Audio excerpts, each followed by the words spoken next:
Merry Christmas, everyone. Welcome to the Nietzsche Podcast's Anti-Christmas.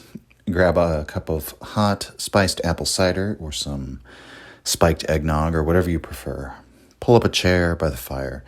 And of course, to be maximally blasphemous for this holiday season, I've just decided to cover The Antichrist, a book that Nietzsche wrote in 1888.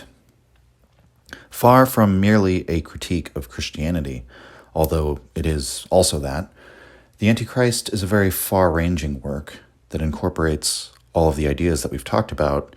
And so it's perfect to talk about it at the end of the year because it's going to help us tie together many of the threads of this first season of the podcast.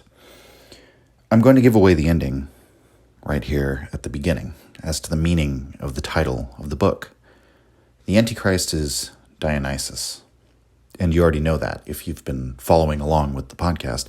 Nietzsche explains in his writing that he needed some means of describing, labeling, or defining what it was that he wanted to bring forth in mankind and to spiritualize. This is one of the many aspects of Nietzsche's project, or rather, it's one of many ways of framing what it was that Nietzsche was after.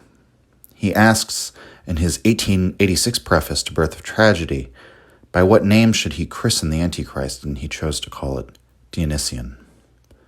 This is the best description for Nietzsche, Dionysus, the Antichrist. This represents the violent passions that the Greeks gave voice to in a ritualized context, and it represents what Christianity and perhaps in other civilizations, other religions such as Buddhism, excised from mankind. So let's take a moment and recap, which has been our habit at the start of the episode, because we've been jumping all over the place in Nietzsche's writing throughout the podcast, because rather than give you a chronological account of the development of Nietzsche's thought, I think it's more helpful to follow certain philosophical threads of related ideas as they appear across his works, which requires moving chronologically at times, but also skipping around as we move from idea to idea. And these threads have been the death of God and the required revaluation of all values in the wake of this yet unforeseen event, basically. Most of Europe hasn't perceived it yet. We also have Nietzsche's critical look at our view of truth, of the self, and free will. And then there's, of course, Nietzsche's moral project, that is aiming at this revaluation that is tied in with all of these things. And finally, we've discussed Nietzsche's task to find some means of elevating mankind, of giving the world and humanity, and indeed our lives, that same transcendent glow these all had when the world was enchanted by Christianity. But an element which rears its head in all of these different threads of thought is this opposition, which is why Deleuze believes this is the fundamental opposition in Nietzsche, Dionysus versus the crucified. This is as Nietzsche frames it in Ecce Homo, written in the same year as the Antichrist. Quote, "Have I been understood? Dionysus versus the crucified," end quote. So, the distillation of the opposition in Nietzsche's work is the Christian morality as the symbol, and what it represents is anti-nature, anti-life, and elevating the suffering martyr figure as the redeemer, and therefore the highest type of life, versus the Dionysian morality, which Nietzsche sees as pro-nature, pro-life, pro-will to power, which all three of those things are, in some sense, synonyms for Nietzsche. And so that means it's a healthy morality, and for the higher type, it'll tend to see the warriors or the aristocrats or the poets or just rulers as the higher types. And you see, you can correlate various things such as moralities, religions, people, nations, even feelings and impulses with either one of these things, with either the Christian or the Dionysian view, or the orientation, however we want to put it. Perhaps even we could classify various things as both to different degrees, which is why Nietzsche talks about genealogies and how we inherit our ideas today.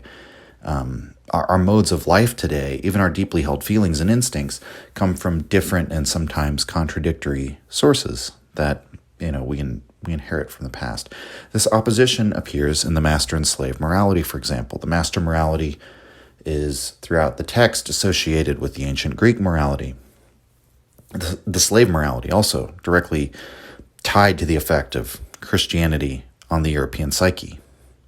When Nietzsche attacks our own ideas of mind-body dualism and libertarian free will, he sees even in these issues the Christian influence which separates the mind from the body in the form of the soul, or in modern terms, the ego consciousness.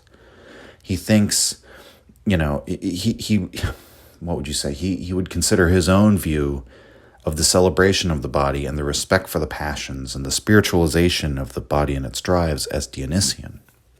And so this theme of the Dionysian affecting an overthrow of Christian values runs throughout Nietzsche's works, such that eventually Dionysus is the opposer of the crucified. He is the Antichrist because he's the inversion of Christ. And from a religious perspective, he shares in many of the attributes of Christ. Dionysus was said to be born near the winter solstice. He also died and was resurrected. He was said to be born twice. What else? He has his mystery cults, and he reveals to them through his mystery plays the truth of life, of eternal life and the eternal cycles of life. The meaning of what Christ reveals, or the sort of religious meme that Christ spreads, is all very different from the underlying themes of the Dionysian mysteries. In the case of the ancient mystery cults, the Dionysian revelers were, the reason why they're called mystery cults is because in the course of these Dionysian rituals, you're supposed to have a mystery revealed to you. So the great mystery of which we're all a part, really, is what they're talking about. It seems to be so vast and incomprehensible and indifferent, and at the same time works in perfect rhythm and all these complex patterns and laws, right? That's reality. And so the Dionysian, esoteric secret is the secret of this oneness with nature, the indestructibility of all being, as Schopenhauer talks about. And I'm basically giving Nietzsche's interpretation of what the Dionysian, the ancient Greek Dionysian mystery cults were about. Not to get too much into ancient Greek esotericism. The point is that Dionysus is not just historically a god of drunken revelry and debauchery. His rituals are not really debauched. They're part of this sacralization process, sacralizing the deep animalian instincts in man. And so in that respect, Dionysus represents a figure that teaches a way of life. He gives his followers new life, and so on and so forth. And so in those respects, we might compare him to a savior-like figure or a religious teacher. And he's also, as we've mentioned, a resurrected figure who is celebrated with the drinking of wine, and so on and so forth. All of these parallels with Christ. But in all moral respects, on the other hand, Dionysus is anathema to Christ. And so this is why Nietzsche chooses him to be the Antichrist. And so now, having examined how this opposition continually arises in Nietzsche, the term Antichrist is put into a different context than it might be otherwise. So many people pick up this book and they're thinking of the Antichrist in terms of, something perhaps satanic or, intentionally evil in the sense of just sort of taking the opposite side of the Christian morality, or think that it's just a purely blasphemous, purely anti-religious book, which, that being said, this book is a scathing critique of Christianity. It's basically a long essay. It's much shorter than some of his other work that are called books, but it's very accessible work, though. And it does give many of the broad strokes of Nietzsche's philosophy in this period, and it's sort of, in some ways, a lot of what he was attempting in 1888 was writing sort of the culmination of his philosophy up to that point, which Nietzsche's often revisiting that and trying to do that. So this is one of the last books Nietzsche writes, in fact, before losing his mind very next year. Part of the reason why Nietzsche's criticism of Christianity is so central to this book, which is nevertheless this broader explanation of his moral ideas, is because this work is the beginning of Nietzsche's answer to the big question that's been lingering at the heart of his project. how to effect a revaluation of values. And so the subtitle to the Antichrist, at least originally, was an attempt at the revaluation of values, or you could say transvaluation of values, however you want to translate it. This was allegedly the first of a 4-volume work, a planned 4-volume work. And in this work, the revaluation of all values, Nietzsche would first attack Christian values, expose them for their sickness, sickness here meaning anti-life, anti-nature, anti-will to power. And then in the later parts, he would have constructed his moral philosophy, presumably.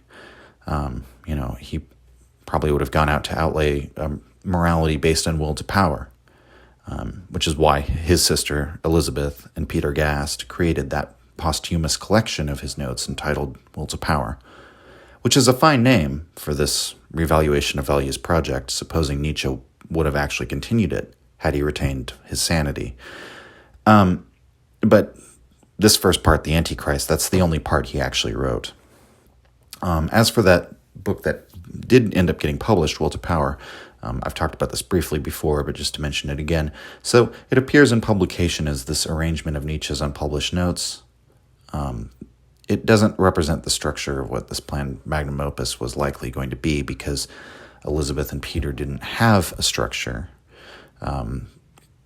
Some other indication suggests that Nietzsche abandoned the project, decided that he would not go forward with it, and actually erased some of his earlier notes and wrote like a shopping list. And I think there's, the main reason why Nietzsche might take that attitude is because trying to establish a system based on will to power as this central organizing principle could be seen as contrary to Nietzsche's own sentiments. Even sentiments he expresses that same year, 1888, in Twilight of Idols, that he mistrusts all systematizers and strives to avoid systems.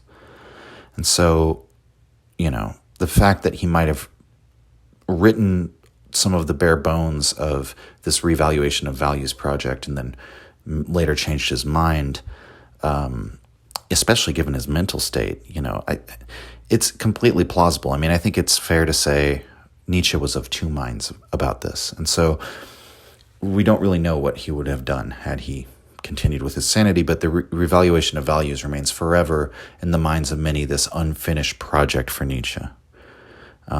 It's entirely possible he would have finished it. I think it's also entirely possible he never would have finished it. So all that's to say, we can only work with what we have.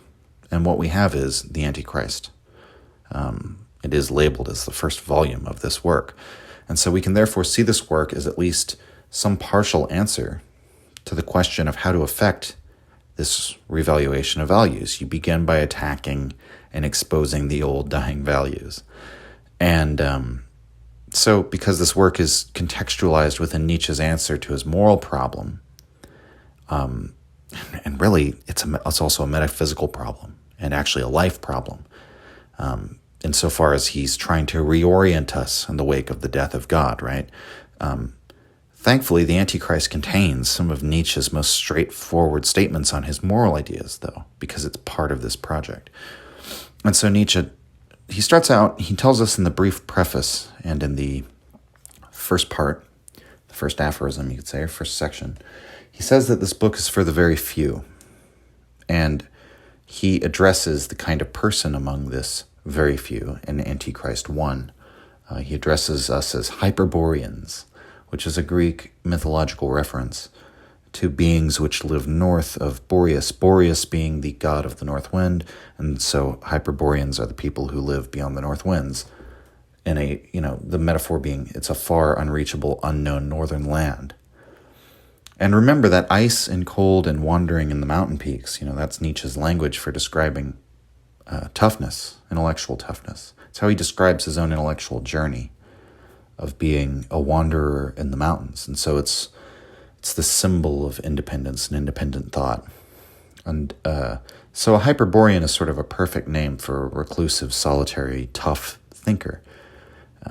In the myths, Hyperborea is also said to be it's so removed from the rest of the world and the ordinary peoples of the world that it's beyond time in some sense. So the Hyperboreans are also untimely. And so here, in one of the last books he writes, Nietzsche revisits the same theme from the Untimely Meditations and rebukes the modern man. He says the happiness of a Hyperborean is nothing like the happiness of the modern man. And he gives the reason in Antichrist 1, quote, "We were made quite ill by this modernity, with its indolent peace, its cowardly compromise, and the whole of the virtuous filth of its yea and nay. This tolerance and largeur de coeur, which forgives everything because it understands everything, is a sirocco for us. We prefer to live amid ice than to be breathed upon by modern virtues and other southerly winds." End quote. So the sirocco is the name for a weather pattern. It's a weather pattern of the Mediterranean winds, which causes storms at sea and damp weather. So the sirocco is the opposite of the northern boreal winds. The modern man is the antipode in his temperament of the kind of person Nietzsche is addressing. So the hardened man of the north winds summons up imagery of independence, toughness, freedom, versus the modern man of the south winds, and the imagery he uses is the sirocco, so dampness, and a warm, damp wind. That's the air of modernity. The metaphor is so good that I almost can't describe why it works so well or break it down any further. It's such a wonderful insult to call someone damp, isn't it? But what does it mean when he says modern people forgive everything because they understand everything? Nietzsche, he's invoking the fact that we rootless modern cosmopolitans, with our historical learning and our worldliness, we become relativists. Nietzsche himself is a relativist. So we discussed before that when he talks about philosophizing with a hammer, a lot of people think that that's about smashing the old decaying value structures. When really what he's talking about is the sounding out of all the various value structures of the world, using a hammer as a tuning fork, as it were, to sound against the hollow idols of all the world's religions. But so Nietzsche himself is a modern. He's a modern man in his way. I mean, in terms of the fact that he comes from not modern in our sense of the word, but modern in the sense he's talking about his contemporaries. He's still a product of his time and place. He's self-aware that he lives in this decadent age, as he later calls it in the essay, and he has the historical education that we've discussed in some past episodes, and he's reflected deeply upon the fact in his essays that he evaluates everything from this cosmopolitan standpoint, just like we do. But Nietzsche can't remain in this in-between, in relativism. He sees this as one of the failings of modernity, because having no value structure that you firmly believe in is not an inducement to life. It doesn't help you live. Education that doesn't enhance life or aid in living is worthless for Nietzsche. So Nietzsche is oriented in the final judgment on this issue in a sort of paradoxical stance towards morality. He's exposed the lack of historical sense of philosophers. In the course of his work, he's shown how so many of our philosophical and moral ideas are not absolute, but are constructed out of a need, out of necessity for ourselves, necessity for living, rather than, what would you say, a categorical necessity. Even though this is from Nietzsche's perspective, the truth of our value-forming activity, right, that we're authoring necessary fictions, we nevertheless require the firm belief in a value structure, in these necessary fictions. So his conclusion is ultimately, it's healthy for us to accept things which are not, logically speaking, true. And so Nietzsche recognizes that having no strong moral stance in regard to one's own values, that's an indication there's no firm belief there. That you have only an academic regard for the usefulness of moral beliefs, or a quote-unquote understanding of why people might hold a moral belief. This allows modern people to tolerate the immorality of other cultures, for example. It's the way a modern cultural relativist might look at something we consider immoral and say, well, it's just their culture. Or even to explain away the immorality of individuals, it's because we understand that social factors are the true cause of criminality, that we can prefer to be lenient in criminal justice. So that's our modern morality, forgiving everything because it understands everything. And Nietzsche, he understands this view, the irony here. Nietzsche says at the end of the same passage about the Hyperboreans, however, quote, "We thirsted for thunderbolts in great deeds. We kept at the most respectful distance from the joy of the weaklings, from resignation. Thunder was in our air. That part of nature which we are became overcast, for we had no direction. The formula of our happiness, a yes, a no, a straight line, a goal," end quote. So, one way or the other, not both a yes and a no. Forgiving everything because it's all understood as relative or contingent anyway. Nietzsche recognizes that going around life, failing to commit to any set of principles because they're all contingent anyway, that attitude is unhealthy. It's not something we should resign ourselves to, but we should keep struggling and climbing. And so now you might say, well, most people throughout time believed in some form of unquestioned values, usually religious values proven by faith, which is something Nietzsche himself attacks towards the end of this book. So why does this book belong to the very few then? Why shouldn't it belong to the many if Nietzsche ultimately is going to argue that we need to accept some sort of unquestioned morality in spite of its ultimate contingency or the ultimate relativistic truth? Isn't he just like every other moralist? And the reason is simply, Nietzsche, again, he's a child of his age, and he's writing to the people whom are coming after him. He's writing for the future, as he says. And so he knows that in modernity, those unquestioned moral systems of the religions that we just brought up, that's not what rules our thought anymore. What rules our thought is relativism in modern times. Or cosmopolitanism, that's a better term. Probably not quite in Nietzsche's time, but that's what he sees coming, and we could definitely say we have that sort of attitude today. And so this resignation of which he speaks, he sees in that the spirit of pessimism, specifically the pessimism of weakness he talks about. And so Nietzsche's goal here is giving us a goal. He's taking it upon himself to provide a direction for the Hyperboreans. Hyperboreans are just another iteration of Nietzsche's imaginary friends, as we talked about, cut in the same mold as the free spirit. So the book is for the philosophers who wish to ascend through this stage of relativism. It's not a return, right? Not to some storied idyllic traditionalism, but giving us a direction to ascend through the relativism into some new, stronger conviction.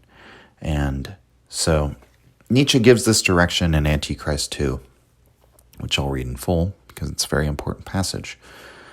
Quote, "What is good? All that enhances the feeling of power, the will to power, and power itself in man. What is bad? All that proceeds from weakness. What is happiness? The feeling that power is increasing, that resistance has been overcome.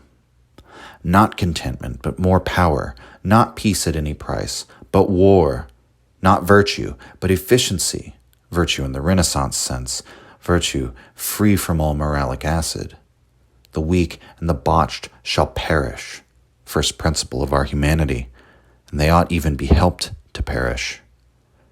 What is more harmful than any vice? Practical sympathy with all the botched and the weak, Christianity." End quote. So I mentioned earlier that philosophizing with a hammer is not a metaphor for smashing old decaying ideas. But in that passage right here, smashing old decaying ideas is exactly what Nietzsche is talking about. So it's not that Nietzsche didn't write about those things. It's just simply that that's the wrong metaphor, and it's often misattributed. So, as he writes here, the weak and the botched shall perish, and they ought even be helped to perish. A lot of people get caught up on the practical, moral, day-to-day application of such a principle. And I think that's usually because they're thinking deontologically, as if Nietzsche is trying to outlay a rules-based ethic. If Nietzsche were dictating a rule to be universalized, when in fact, this is the opposite of anything universal or rules-based. He wants virtue in the old sense of the word, in the sense of the virtue ethicists, of ancient Greece, where morality is understood as this continuing cultivation of one's character.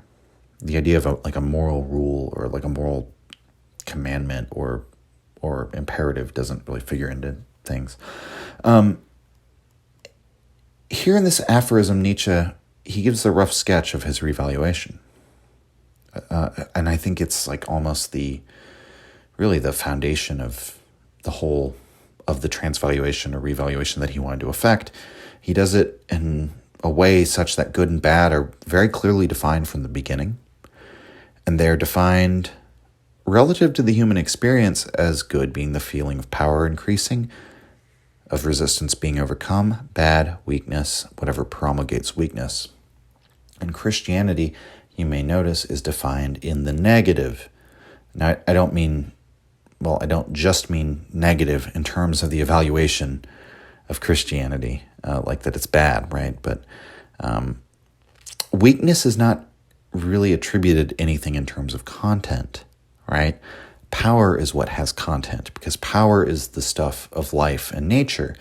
Weakness, meanwhile, can be understood as the decline of power, or perhaps another way to put it would be like the corruption. It's simply the way of things that power should give rise to its own decline. For life, this is just one more resistance to be overcome. And so for Nietzsche, that's necessarily healthy, because that's the type of life that continues to go on living, whereas whatever forms of life gives in to the degeneration or the decline of power is necessarily sick, because that is the type of life that dies off. The proof is in the pudding, so to speak, right?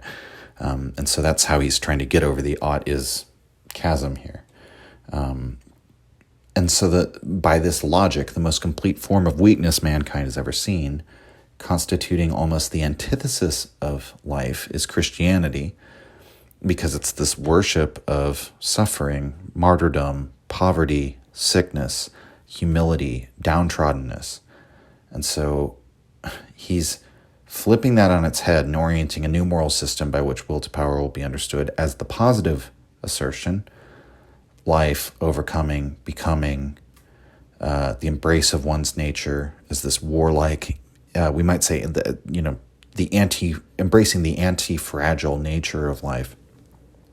Whereas Christianity is defined as the lack of all this, and in fact, an attack upon all of this. And in the end, Christianity leads to nothingness. And so, another means of contrasting the Hyperborean person that Nietzsche is writing for from the modern person is that the Hyperborean needs conflict, right? As he writes, the modern person and all their wishy-washy, pliant beliefs and relativism has made it life's task to avoid suffering and thus to avoid conflict. For the untimely person that Nietzsche is writing for, contentment is rejected, utopianism is rejected. And so Nietzsche's writing here with the hope of having some meaning within an individual human life also, which is why he writes the contradictory statement in Antichrist 3 that, quote, man is an end. So why is that contradictory? Because in Zarathustra, Nietzsche emphasizes that man is a bridge and not a goal. So in that formulation given in Zarathustra, man would not be an end, right? So if it's a contradiction, why would Nietzsche write this? Because as important as it was in Zarathustra to smash up this essentialist picture of ourselves, this unhistorical picture of mankind, really this view of mankind that obtained in the Christian worldview and in the centuries before that, it's more important here for Nietzsche to promote a new self-conception and to focus on how our ideas alter our behavior and our engagement with the world right now. And so this is why, even though this contradiction is a bit confusing, and certainly something I would criticize, to be charitable here, this is what we could say. Nietzsche takes a different tack from his earlier work in emphasizing the transformative aspect of human life. In the Antichrist, he adopts a different frame of human life as an end, because enhancing our human lives right now is the end he's serving in the work.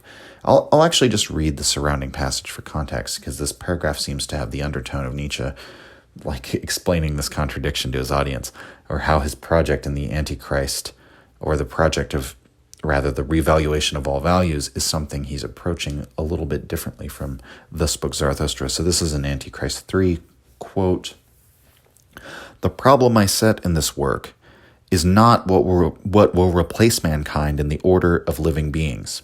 Man is an end. But what type of man must be reared, must be willed as having the highest value, as being the most worthy of life and the surest guarantee of the future." End quote.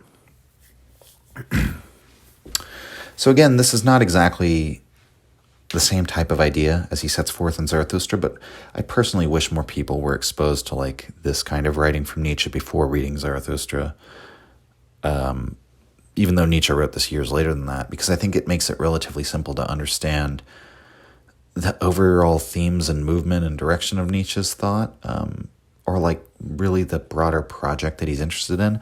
What will make us better? What type of person should be of the highest value? If we're going to demand to ourselves that we, proceed through this stage of relativism and come to some sort of direction, some yes or no, then you have to answer that question, right? What are we saying yes to? What does the quote-unquote good life look like, or the ideal person? Who because, we're going to inevitably end up molding people into a certain image once we adopt some sort of direction. So what is this? What eudaimonia, what version of that are we exalting here? But Nietzsche's not necessarily asking us to give some eternal picture of what the highest type of person looks like. I think it's helpful to think of things more in terms of the direction in which we should proceed rather than forming like a definite image. Which I think that's how he was approaching things in the Untimely Meditations, right? He's saying, well, we need these images of man. Whereas here he's sort of saying, what's important is what it is that we will. What are we rearing? What are we bringing up? What is it that our actions here and now, treating mankind as an end? Actually, very Kantian language. But it's sort of a question that bridges the gap, right, between consequentialism and deontology, because you're asking, and virtue ethics, you're asking, what is it that we're doing right now? What is that calling forth? What is that bringing forth? So what we have to seriously consider what direction our will is aimed. And we should be aware of the type of person that our morality, if implemented, would incentivize, and thus what it is that we would, create, what would emerge by practically committing to our morality. And in some sense, we might recognize that Nietzsche's criticism of Christianity is based on criticizing what it is that emerges when we practically commit to the morality of Christianity. So it's almost a virtue ethics approach to a society-wide moral problem. I don't know if I'm necessarily being entirely clear about this, but that's my best attempt at understanding this. But again, Nietzsche warns against extrapolating from this sort of question we're posing to ourselves into a sort of temporalized idea of utopian progress. So this is in Antichrist 4, quote, "Mankind does not represent a development toward a better, stronger, or higher type in the sense in which this is supposed to occur today. Progress is merely a modern idea, that is to say, a false idea. The modern European is still far below the European of the Renaissance in value. The process of evolution does not by any means imply elevation, enhancement, and increasing strength." End quote. So contained in that last sentence, it's a nod to the quandary that we examined in the episodes on the Untimely Meditations of how man will be elevated. It doesn't just happen by the natural progression of evolution alone, simply by gaining a bigger brain by accident of natural selection. Man doesn't transcend the animals that way. He just ends up willing consciously what the animals will unconsciously or blindly, as Schopenhauer would have put it. And this also applies on the grander scale, on the political scale, on the society-wide scale. Just by virtue of time passing, we don't get the perfect society or the perfect morality. In fact, we may find the opposite. We may find cyclical movement of history. Nietzsche moves toward the position, way back then in the Untimely Meditations essays, of looking to the rarest specimens of mankind to elevate man. This is also somewhat the position he takes here, writing that these, the point is to bring forth higher types. And even though he doesn't really describe them very much, you can kind of extrapolate what they're like from the direction that he's giving us, right? But he says that these higher types have only arrived by mere strokes of luck. And perhaps by adopting this new morality based on will to power, we can rear or will these higher types into existence rather than simply having them arise by luck. And so this, again, it entails the non-progressive view of history. Even though Nietzsche thinks our new values structure must have this ideal image of man, we should not approach this as if the point of our own lives is to bring forth more progress towards some ideal society made up of these ideal people in this imagined future.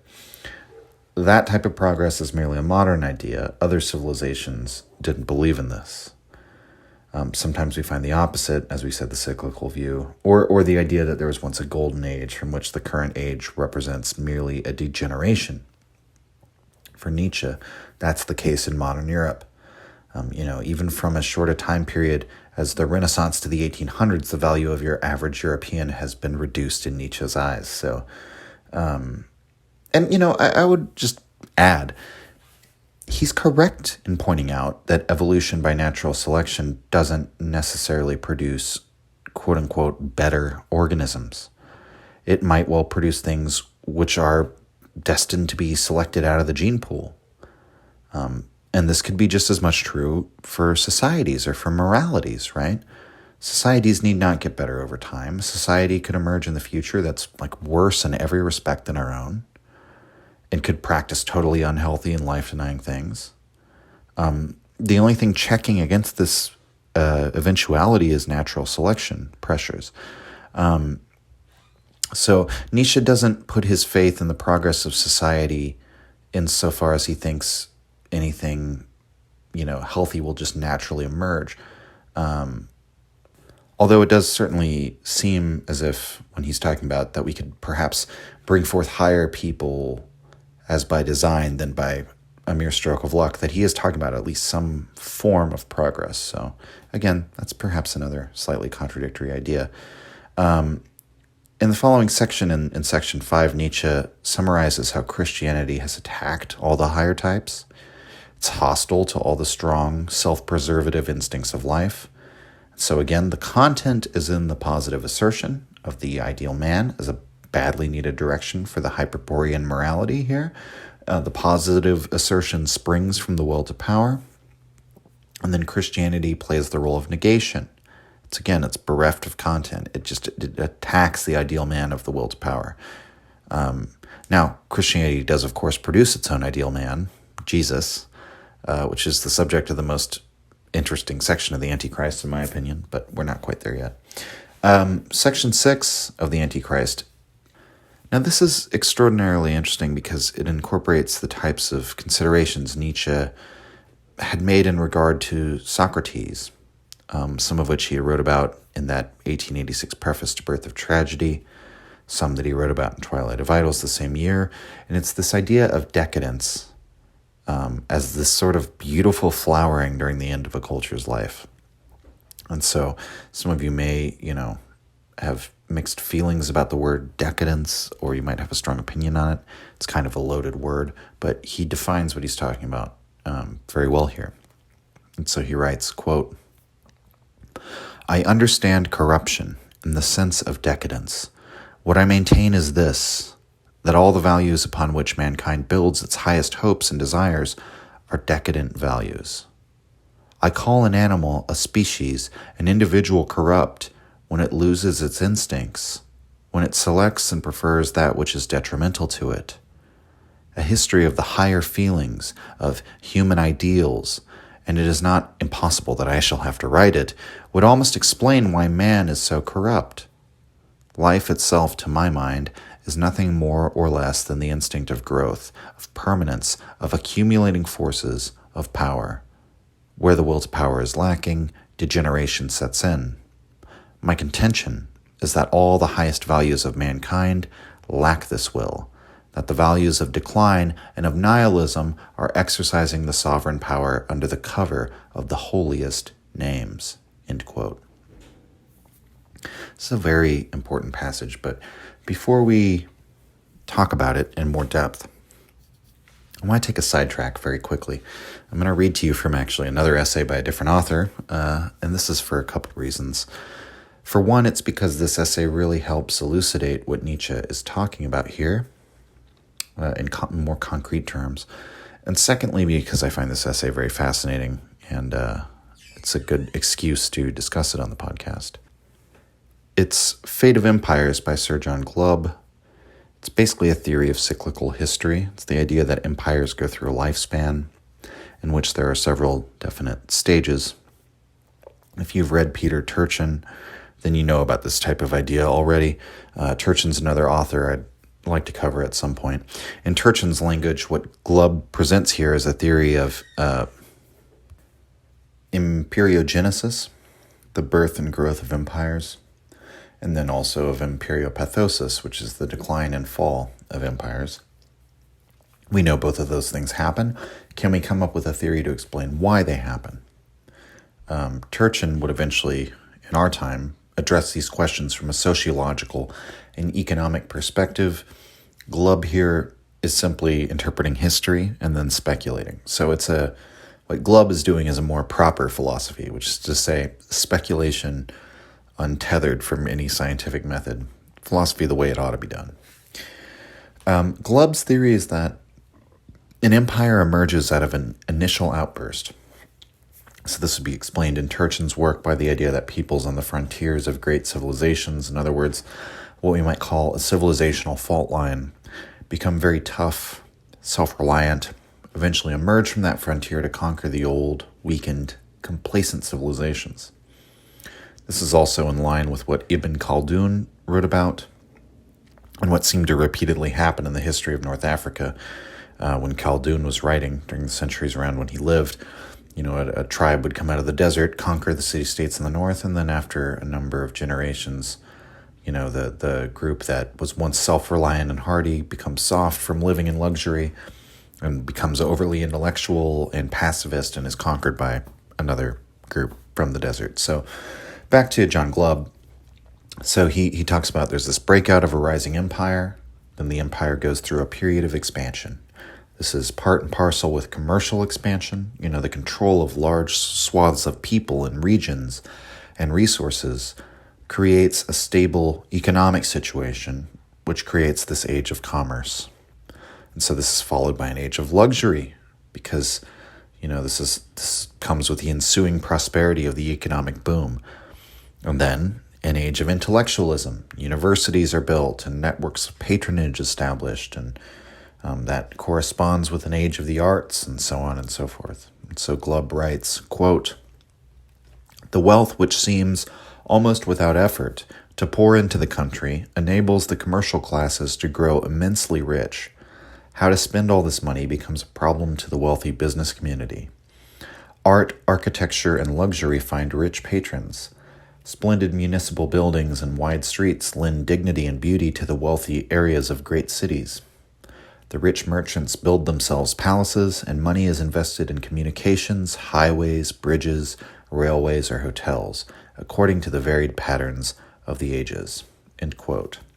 And then a little further down in that same passage, he says, quote, "The age of affluence silences the voice of duty. The object of the young and the ambitious is no longer fame, honor, or service, but cash." End quote. And so Glubb describes how, during this stage, the empire becomes more defensive and less militant. Really, it becomes less militant at every stage of the progression. It's like things like honor or duty that make people willing to sacrifice their bodies in the struggle between nations. That's the ability to sacrifice for something beyond yourself. This gradually disappears with the comforts brought on by luxury in Glubb's theory. Finally, at what he calls high noon, the empire stops expanding, and without the endless economic growth, the pie begins to shrink. This causes factionalism as people fight over what's left. The empire begins tending towards disarray, and without a hearty self-reliant populace, the people are preyed upon by bandits and barbarians and warring factions, and thus what eventually comes is this age of civil war, financial instability, and collapse, often at the hands of a new emerging breakout empire. But there's a part where Glubb is talking about the later stages of empire during the periods of intellectualism that we talked about earlier, where the empire is becoming more defensive and less militant, and he writes, quote, "Money being in better supply than courage, subsidies instead of weapons are employed to buy off enemies. To justify this departure from ancient tradition, the human mind easily devises its own justification. Military readiness or aggressiveness is denounced as primitive and immoral. Civilized peoples are too proud to fight. The conquest of one nation by another is declared to be immoral. Empires are wicked. This intellectual device enables us to suppress our feeling of inferiority when we read of the heroism of our ancestors and then ruefully contemplate our position today. It is not that we are afraid to fight, we say, but we should consider it immoral. This even enables us to assume an attitude of moral superiority." End quote.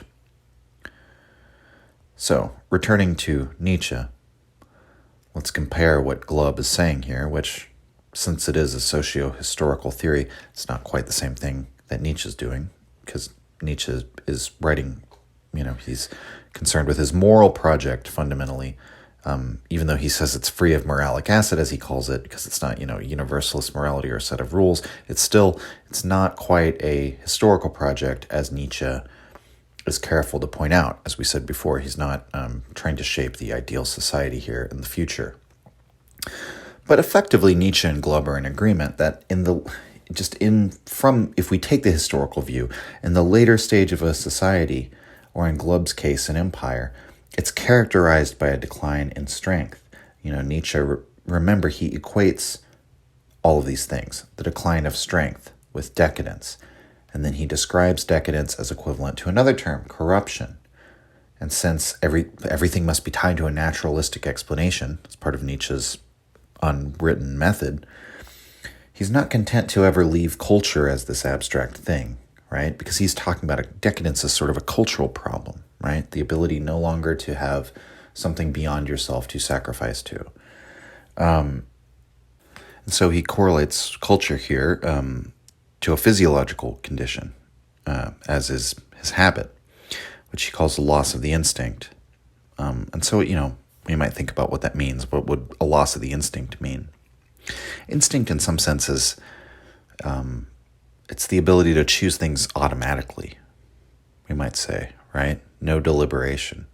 And if you would say an animal that has good instincts, would always choose the thing that is, beneficial to its life. And we would say that most animals, aside from some, oddities like lemmings, even though, you can say the lemming is like benefiting the greater good of its species by killing itself. That might even be a myth. I don't know. Not important. Occasionally we see animals not necessarily following the rules of self-preservation, but if you zoom out to a species level, often it all makes sense that in general animals do follow what we might call good instincts, right? They're following what is beneficial to their lives because there is no conscious deliberation that might lead them to choose otherwise. But with the loss of the instinct, that creates the possibility for you to choose what's harmful to life, or at least makes it a lot more possible, right?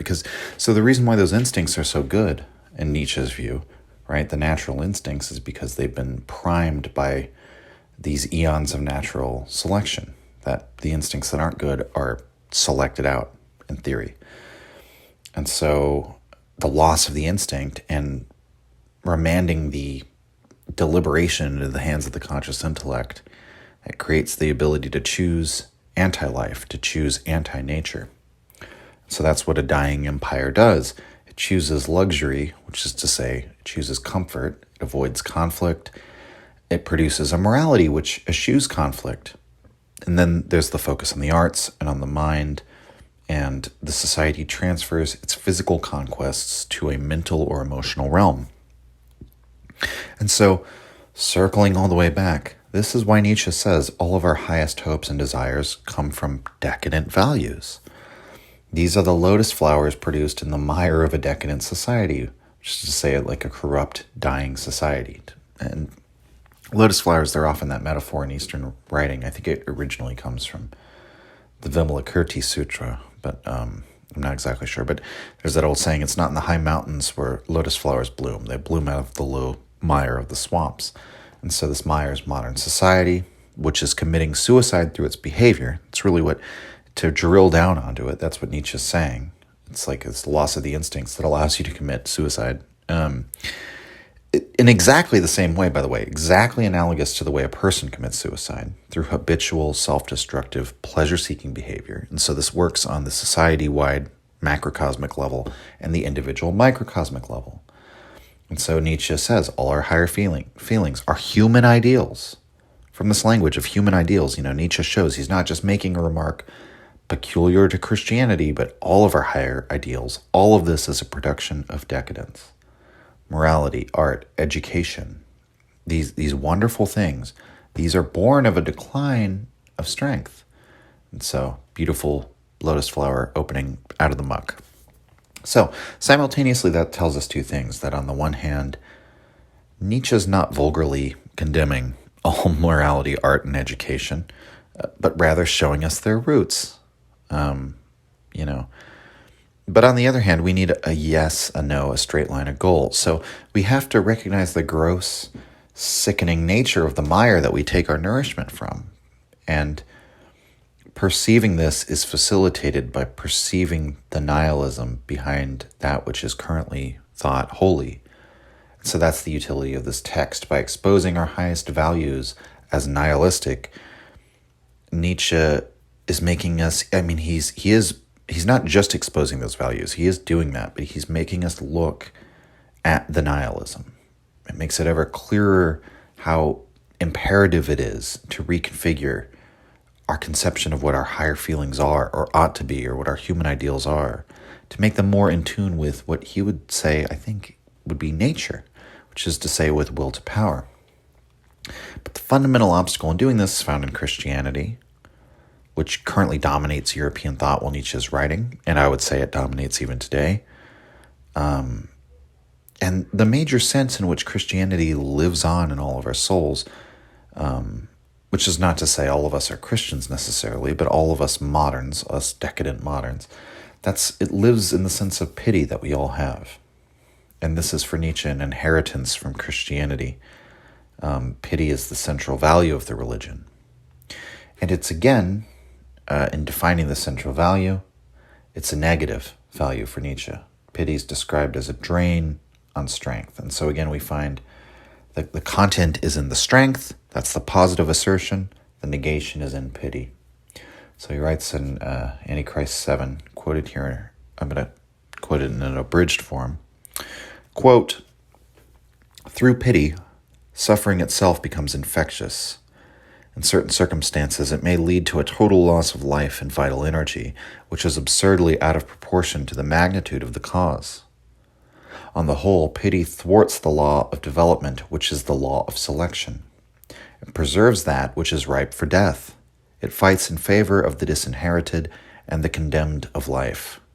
Thanks to the multitude of abortions of all kinds which it maintains in life, it lends life itself a somber and questionable aspect." End quote. So, consider the equivalence between corruption and weakness, which means the decline of the will to power, the direction of the will to power turned against itself, undermining itself. Corruption in the physiological sense, Nietzsche calls a loss of instincts, and the instincts are nature's expression within the individual subject. A loss of them is a loss of will to power. In the socio-political sense, expanded outward from the individual to society, Nietzsche's name for this weakness is decadence. And here we have another equivocation in the moral sense. The name for weakness is pity. So these are all the same thing, just manifesting in different forms. Nietzsche's genealogical view of religions can be summarized as follows.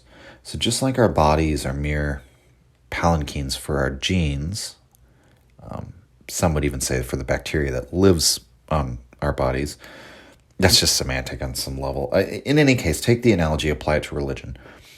The body, if we see it as a system for passing on genes, similarly, a religion is a system for passing on a morality. The religion has moral genes that it transmits. It does this through, religious conversion of individuals, the influence of the religious individuals in the broader society around them. The individuals take on new beliefs, new practices, new modes of life. The religion transmits a morality, right? It's mimetic. And we're not talking about morality here. I want to clarify. I don't mean an abstract philosophical series of postulates. I mean morality as the term for how human beings act. Morality here meaning practical living. So not the religious doctrines necessarily. The question is, what do the doctrines incentivize? How would people who accept these doctrines act? That is different from how people who don't accept them, or people who accept other doctrines, how do they act? That's the relevant, quote-unquote, genetic information passed along by a religion, right? That's how the consequences of that religion cash out in reality. Every metaphysic is the ground for a morality. And so Christianity is a religion which transmits a pity-based morality. Its purpose is to be a delivery system for pity, in Nietzsche's view. And with Nietzsche's description of pity, we have the same commonality that's negative in content. It thwarts, is what he says.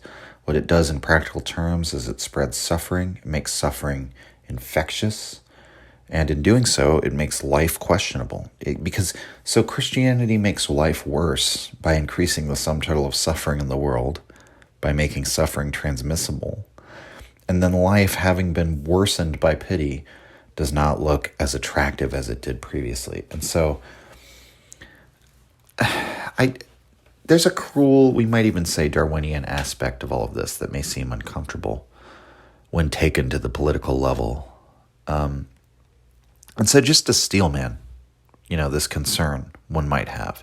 If we're talking about morality as a practical matter, and Nietzsche really is writing with a practical shift in our behavior and our attitude in mind, even if only for the very few, well then yes, we could argue that where this line of argumentation all leads to is a compassionless, self-liquidating society. One where some cadre of higher men help the weak and dying elements of society to perish for the greater health of the societal organism. And it's like, what does that sound like? And indeed, the Antichrist appeared in an expurgated form, removed of some of its most blasphemous content, in German schools under the Third Reich. And so many scholars have tended to focus on, to try and defend Nietzsche in the modern times. Following Kaufmann, the Antichrist was Baudelarized by the Nazis and misinterpreted by people like Baumler. And that's all true. But if we're looking seriously at the content, even though this text is not primarily a political text, but a moral one, and in some sense a religious one, the conclusions you could arrive at politically, if you treat pity as nothing but weakness, these conclusions are not generally acceptable to us modern people, right? Especially to all of us listening to this who grew up in liberalism, in liberal democracy. And so I think for one thing, to assuage this concern, this is where Nietzsche's other writings can be helpful, insofar as we can at least say he didn't conceive of the higher person as this cruel sociopath. Perhaps the most damning rebuttal that Nietzsche has for this criticism that we're giving a steelman version of is that Nietzsche's whole, master-slave morality and his psychoanalysis of how we come to our beliefs would ultimately have him levy the charge that the reason why the common view of a higher person would be to think of a cruel sociopath is because of the slave morality within us. That's how you would behave if you were put in charge of the destinies of others, but not how a true higher man would behave. And so, there's been a lot written about this and said about this already, but how the Nazis, they were state worshippers and party men and anti-Semites and Reichsdeutsch nationalists. Nietzsche would have hated them in all those accounts. But, on a deeper level, we could say the Nazis were driven by resentment. I think that much is clear. And really, a brilliant insight behind Nietzsche's master and slave morality is that these terrible drives like sadism, vindictiveness, pettiness, parasitism, vulgar narcissism, like malevolence of all kinds, these are not products of power. These are products of weakness. Or we could say they're products of resentment, which is an effect of weakness. And so you can listen to episode 6, the shortest episode we ever did, actually. It's called Weakness Corrupts. That's on this topic. And so we shouldn't expect that Nietzsche's higher man would be this kind of person that'll go and vindictively take revenge against his enemies or minority groups or act in a petty, tyrannical way. He describes a noble soul as like this magnanimous and overflowing with mercy and generosity, that kind of person. And that's what power produces in Nietzsche's view, is a generous person. And so our fear of power corrupting is misplaced. The problem is not that power corrupts. The problem is that weak people attain power, and then they corrupt power with their weakness. The corruption isn't in the power, it's in us. So the summary of my answer to this concern, and this is a bit beyond the scope of just the Antichrist, because I'm not sure it's a concern that Nietzsche cares to answer or even to address in this work, but noble, powerful people will be compassionate by nature. So no, Nietzsche's not, the point of this is not to argue for a compassionless society. I'm also not here to tell you that Nietzsche was for a super compassionate society either. I'm not saying, I'm not going to argue the opposite case. But I think, it's just, I wanted to make that point clear. But he is arguing against pity, which is very different from the kind of compassion that he describes as simply the overflowing heart of a great person, right? Pity is something different. Because for Nietzsche, pity comes out of weakness. It's the equivalent to weakness. It's the practical sympathy with the weak and the botched that he describes. And so pity, he says in a sense that it mutually arises along with resentment. But while we've heard a lot about resentment in popular readings of Nietzsche, we don't hear it quite as much about pity. But pity is what makes the resentment possible in some sense, right? Because it's the feeling, the urge to preserve what is weak. Pity is the suffering of the weak radiating and transmitting to beings that would otherwise be strong, which now feel the suffering of the weak and now turn their attention towards alleviating the suffering of the weak. And so eventually it affects the whole society like a disease, and that's sort of the fate of all societies and all empires. And why is that? Well, because pity is the moral manifestation of this expression of weakness, we might say the loss of the instinct. And so that's why in the Nietzschean view we would see all coming together in a sort of procession at the end of society, this age of intellectualism, the age of the arts, as zenith of moralizing and moral theories. And then pity comes along with that, and that's what ultimately ends up driving the resentment and vindictiveness and all of that. And we see all those sorts of rulers at the end of empires as well. Resentful, bitter people. And so, in some sense, it's very strange what Nietzsche's doing here, because he is effectively condemning the medium of his own message. I think I should point out he's making thought. We should drill down on this because words are very slippery here. He's making rational discursive thought, abstract thought. In a word we could say philosophical thought, philosophical education, which means inevitably, leading from that, a scientific education.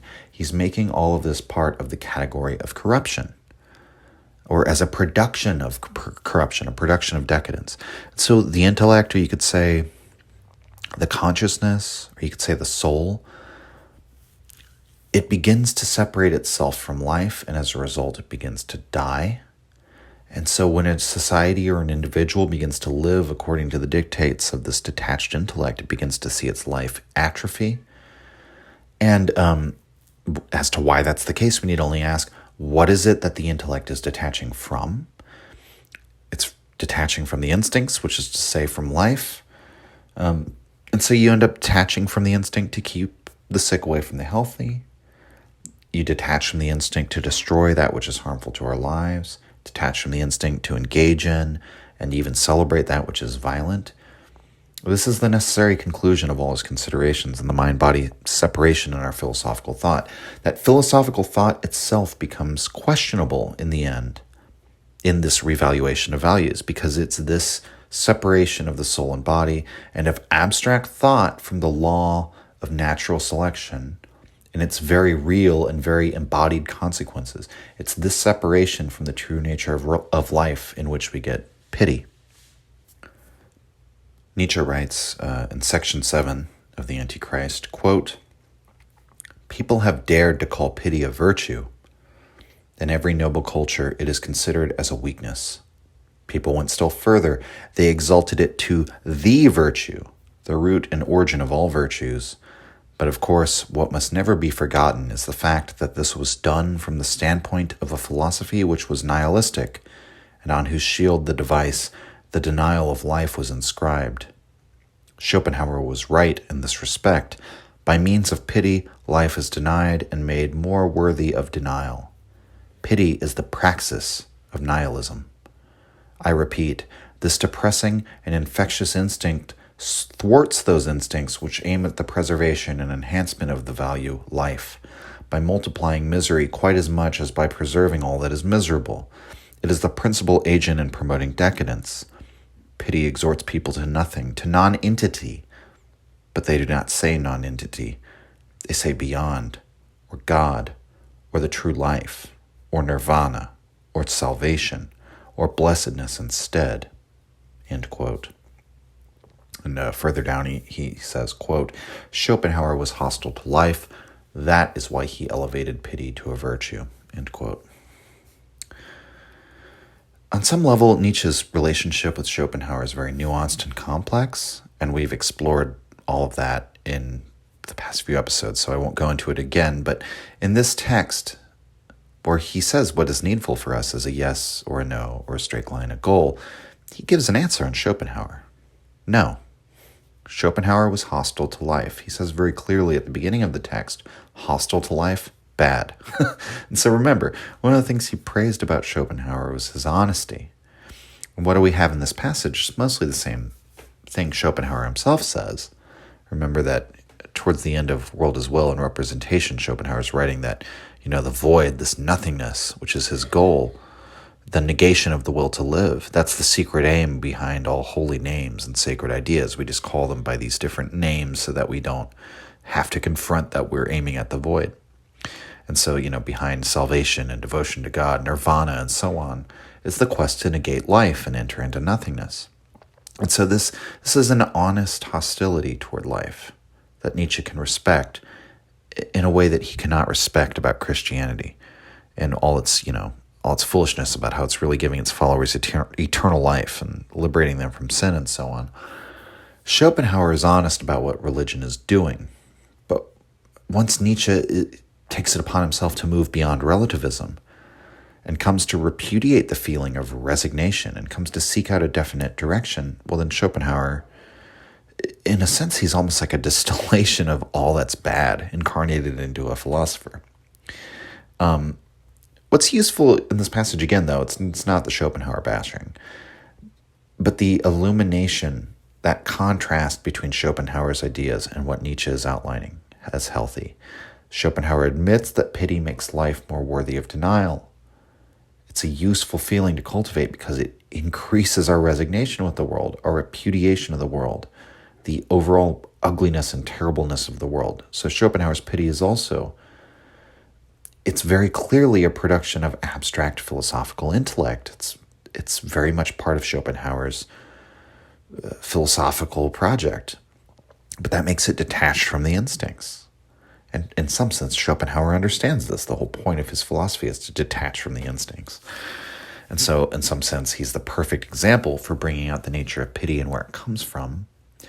And as Nietzsche writes here, pity is the praxis of nihilism, praxis being your practice, the practical application, again, of your belief system in material reality. Following this in the text, there's a few aphorisms where Nietzsche attacks theologians and the influence of the theologian upon European thought or upon our modern thought. Basically saying that wherever the theologian reigns, the value system is topsy-turvy. that which should be repudiated or put on the bottom is put on top, and vice versa. And so the theologian is morality as anti-nature. He's, all the values put into the world beyond, and so on and so forth. And then Nietzsche continues backwards in history before Schopenhauer, following that, and he goes to one of his most familiar subjects for criticism, which is Immanuel Kant.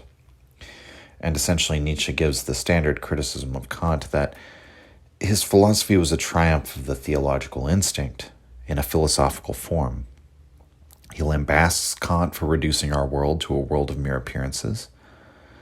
And I think underlying all of this is it's the same distaste Nietzsche has that he's been outlining.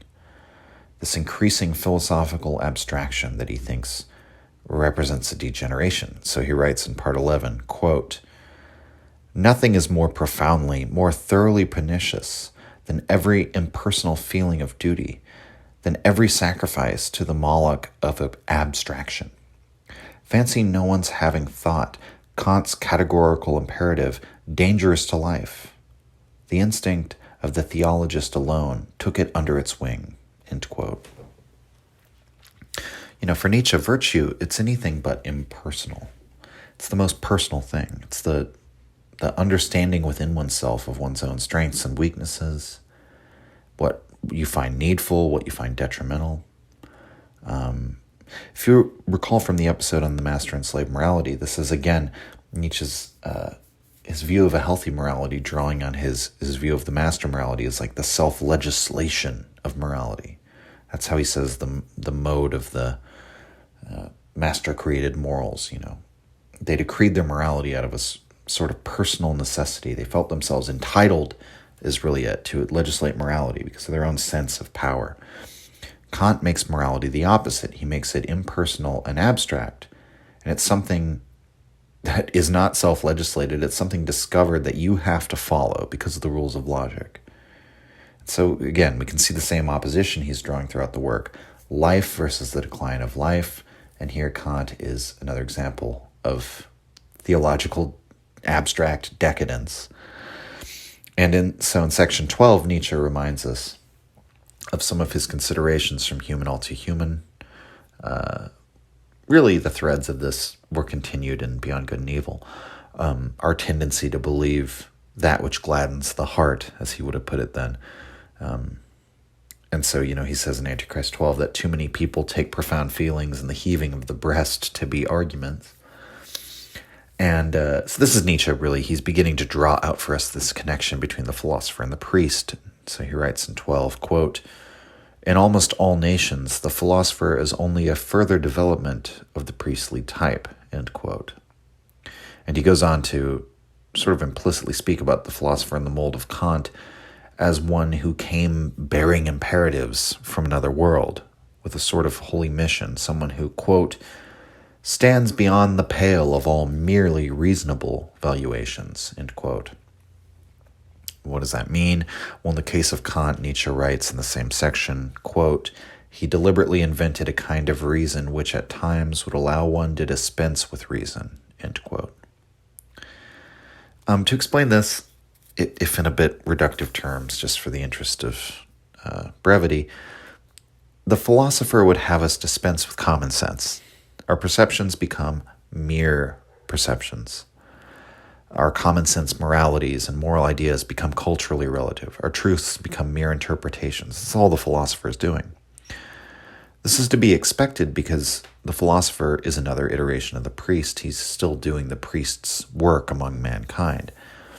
The philosopher establishes this edifice of abstractions which are detached from what we might call the self-interested logic of the material world. Or remember when Nietzsche says in his notes that every drive has its own form of logic that it brings to bear in pursuing its aim. So just as there's a real morality, a living morality, which Nietzsche is calling virtue, there's also like a living reason, so to speak, a logic of nature. Remember, he talks about the laws of nature and the laws of selection. So what he's doing here is pointing out how the philosopher, as an iteration of the priest and as this type that emerges from the priestly type, is doing the same thing as the priest in a more abstract, explicitly conceptual way Far from being this oppositional figure to faith, as it might commonly be supposed, the philosopher establishes his own faith. It's the detached logic of the philosopher, which is at odds with this natural logic of life. But in section 13, Nietzsche makes it clear he's not writing off science. He doesn't think philosophers up to this point have really been true scientists. That's really the issue. Remember, in the language of all the philosophers of the past few centuries in Nietzsche's time, everyone's attempting to mold philosophy into not just a science, but the science of all sciences. And this idea that philosophy would be this definite logical foundation upon which we can now gain empirical knowledge.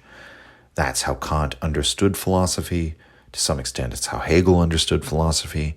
And we can understand many of Nietzsche's criticisms in Beyond Good and Evil, like in the section Prejudices of Philosophers, through that idea that the problem with these philosophers is that they're not true scientists. All the philosophy that's been done up to this point in Nietzsche's view is still theological. That's another way to put it. It's still theological to some extent. So for all the reasons we've discussed, really. And so he writes in 13, quote, "Do not let us undervalue the fact that we ourselves, we free spirits, are already a transvaluation of all values, an incarnate description of war against all the old concepts, true and untrue, and a triumph over them." End quote. And then skipping further down the passage, he says, quote, "All the methods and the first principles of our modern scientific procedure had for years to encounter the profoundest contempt. Association with them meant exclusion from the society of decent people. One was regarded as an enemy of God, as a scoffer at truth, and as one possessed. With one's scientific nature, one belonged to the Chandala. We have had the whole feeling of mankind against us." End quote. So here he hints, maybe the free spirit also has a scientific nature.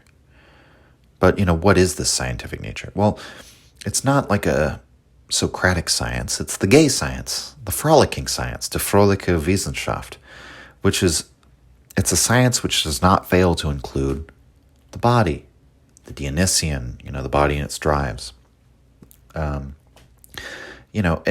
culture as well, and passion, and in short, everything that's physiological and perspectival and contingent, a science that's not detached from the body and the material world, which I think Nietzsche would argue the science of his time is, and maybe even our modern science is, but especially the philosophers who think they're doing science. And if you want a good argument as to why, there's a great video that I'll link in the description, which is an interview with Hilary Putnam.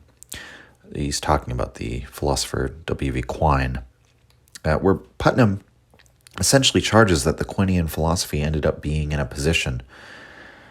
It sort of ends with being a materialist, but committed to the reality of things like mathematics and like mathematical laws. And one way of putting it is, we're scientists and we're materialists, but we're committed to the idea of Platonic forms. It's not something I want to get too bogged down in, especially towards the end of this episode, but, talking about how we view science. But I just thought I'd bring it up because even though, I don't know, anytime this topic is touched, people think you're like being an irrationalist or anti-scientific, when in reality, what's not being criticized, we're not criticizing science, we're criticizing human interpretations of it.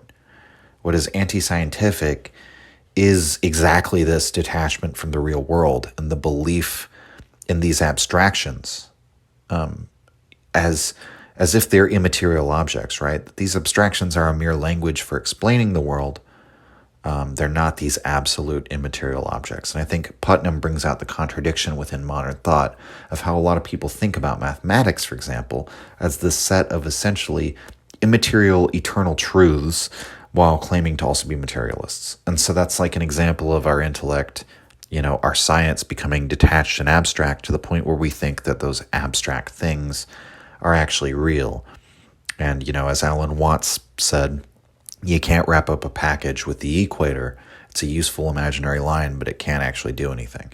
And so numbers are the exact same way, in my opinion. And, I'm sure I'll hear some comments about that. But in any case, the goal of this episode in covering this first little chunk of the text and the background context of the text is I want to illustrate the opposition we developed in the previous episode, Dionysus versus the Crucified, and how this entire text, this first step in the revaluation or the transvaluation of values, is a study in drawing out the implications of this new moral orientation. It's the closest Nietzsche gets to systematic, aside from maybe genealogy of morals, because sort of the underlying implication of all of this, the revaluation of values, is sort of Nietzsche's attempt at a system, which, as we've already said, is something of a problem, given Nietzsche's attacks on absolute perspectives and universalist morality and so on, some of them in the same text. And as somebody with a non-progressive view of history and insisting that this is not an attempt at historical progress, that he holds no belief in that. Nevertheless, if he wants a direction or a goal for us, in practical terms, that's often what it ends up looking like, right? As a vision for the future, some sense of progress. And so there's sort of this contradiction, or these two minds of Nietzsche that even come out in the text, but nevertheless, what is consistent and what we see him drawing out in almost every aphorism is seeing the expressions of strength in one field and expressions of weakness. And sometimes they've been confounded even under the same label. But being able to determine, ask that question, what is being expressed here? And what I like about the passage we just read, he says, all of us free spirits, we're already within ourselves. We are that revaluation of values insofar as we're declaring war against these old topsy-turvy, true and false, good and bad of the theologians and the philosophers. The philosophers themselves of the past, just recapitulating to the theologians in Nietzsche's view. And so, I don't know. We could question whether there could ever really be such a thing as Nietzsche's idea of the gay science, right? Because science, as we've said, and as Nietzsche said, would seem to be necessarily a production of a decadent society. And Nietzsche, again, understood himself as a decadent, at least to some extent. And so this is the holy contradiction, to use a Christian term, and the mystery at the center of Nietzsche's texts as to how and whether this can be done. And I don't know. I think just the metaphor of Nietzsche, the term the frolicking science, has embodied spirited and active and youthful science. It's contrasted with that detached, dead, decadent science. It's another example of that fundamental opposition that we find throughout the work. And so we're going to look at just one final passage. I'm going to read from Antichrist 14. I'm going to read in abridged form. I'm going to edit out a couple sentences here and there just to keep this as succinct as we can. And you may recognize this because I've read from it before in the free will episode, if I recall correctly. And so you might recognize a couple sentences here and there, but it's, we've covered a lot of things in this episode that I think I've brought up here or there throughout the podcast, but it's important for understanding the text. So, Antichrist 14, abridged version, quote, "We have altered our standpoint. In every respect, we have become more modest. We no longer derive man from the spirit and from the Godhead. We have thrust him back among the beasts. We regard him as the strongest animal because he is the craftiest. One of the results thereof is his intellectuality. On the other hand, we guard against vain pretension, which even here would fain assert itself. Relatively speaking, man is the most botched and diseased of animals, and he had wandered furthest from his instincts. Formerly, man was given free will as his dowry from a higher sphere. Nowadays, we have robbed him, even of will, in view of the fact that no such faculty is any longer known. The only purpose served by the old word will is to designate a result, a sort of individual reaction which necessarily followed a host of partly discordant and partly harmonious stimuli. The will no longer affects or moves anything. Formerly, people thought that through man's consciousness, his spirit was proof of his lofty origin, his divinity. With the idea of Perfecting man, he was conjured to draw his senses inside himself, after the manner of the tortoise, to cut off all relations with terrestrial things, and to divest himself of his mortal shell. Then the most important thing about him, the pure spirit, would remain over. Even concerning these things, we have improved our standpoint. Consciousness, spirit, now seems to us rather a symptom of relative imperfection in the organism. As an experiment, a groping, a misapprehension, an affliction which absorbs an unnecessary quantity of nervous energy. We deny that anything can be done perfectly so long as it is done consciously.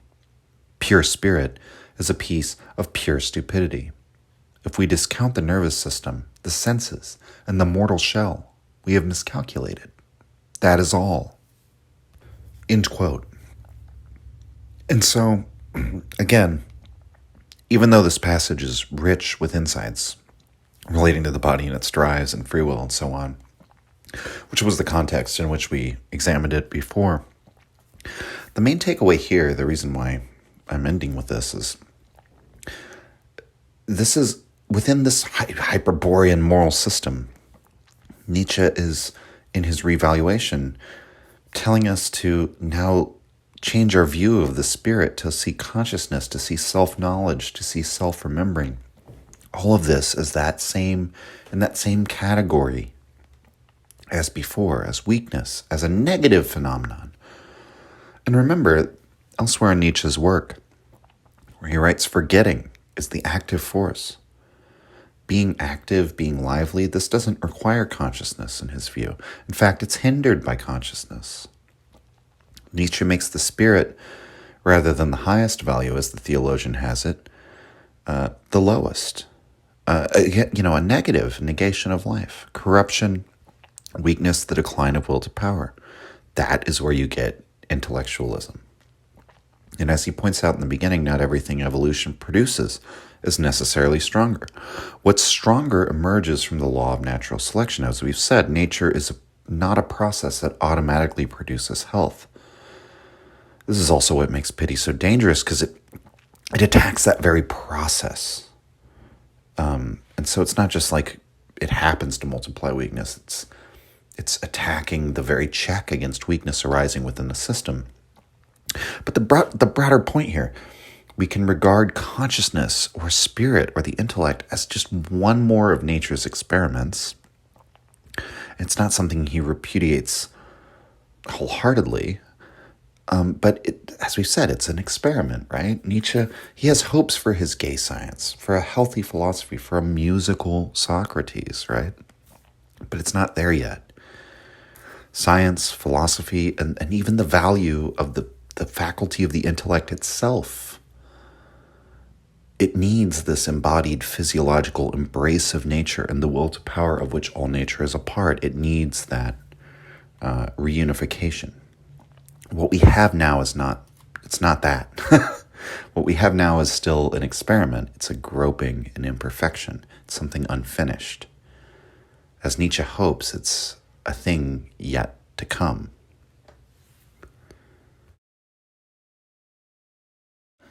In Christianity, neither morality nor religion comes in touch at all with reality.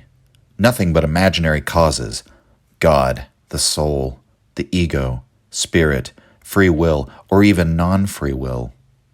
Nothing but imaginary effects, sin, salvation, grace, punishment, forgiveness of sins. Imaginary beings are supposed to have intercourse, gods, spirits, souls. Imaginary natural history, anthropocentric, total lack of the notion of natural causes. An imaginary psychology, nothing but misunderstandings of self, interpretations of pleasant or unpleasant general feelings, for instance, in the states of the nervus sympathicus, with the help of the sign language, of a religio-moral idiosyncrasy, repentance, pangs of conscience, the temptation of the devil, the presence of God, an imaginary teleology, the kingdom of God, the last judgment, everlasting life. This purely fictitious world distinguishes itself very unfavorably from the world of dreams. The latter reflects reality, whereas the former falsifies, depreciates, and denies it. Once the concept nature was taken to mean the opposite of the concept God, the word natural had to acquire the meaning of the abominable. The whole of that fictitious world takes its root in the hatred of nature, reality.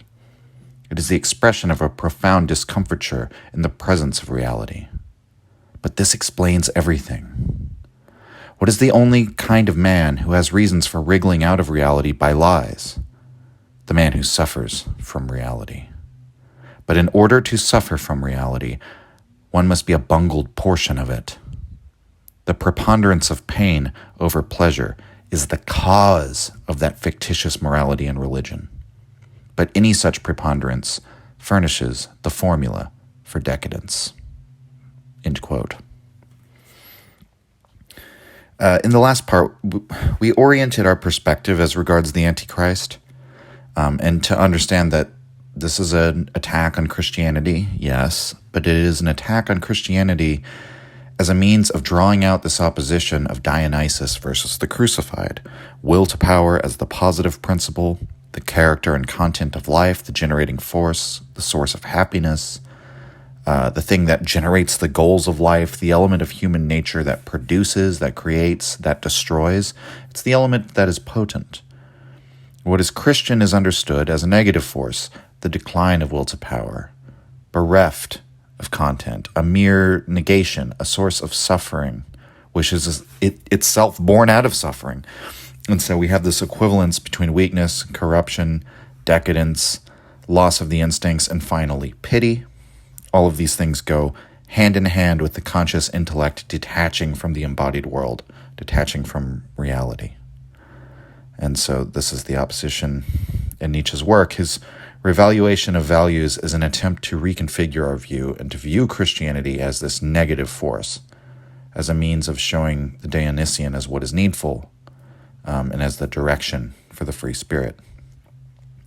In this passage, we just began with what we have is the first real salvo against the Christian doctrine, as Nietzsche lists all of these concepts within Christianity, God and spirits and souls, describes them in these terms that are, he calls them imaginary.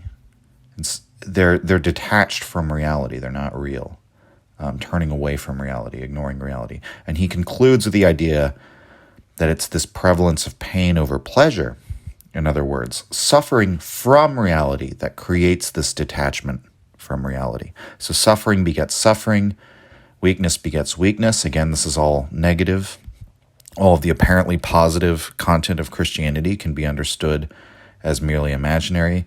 And because the true aim of Christianity is to negate nature, which is to say to negate the world, that's, to negate reality itself. And so that's the need that Christianity serves, the need to wriggle out of reality because one suffers too much from it.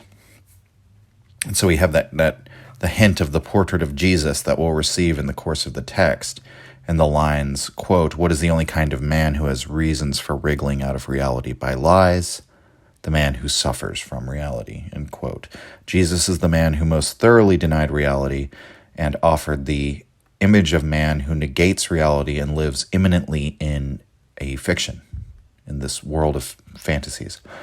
And thus, according to reality, Jesus must have been the man who suffered most profoundly from reality. And it's interesting in that passage, too, another thing I did want to point out before we move on. He talks about how, this delusion he's talking about of Christianity, it's distinguished from the world of dreams, right? So why, he says unfavorably distinguished. So why does he single out dreams?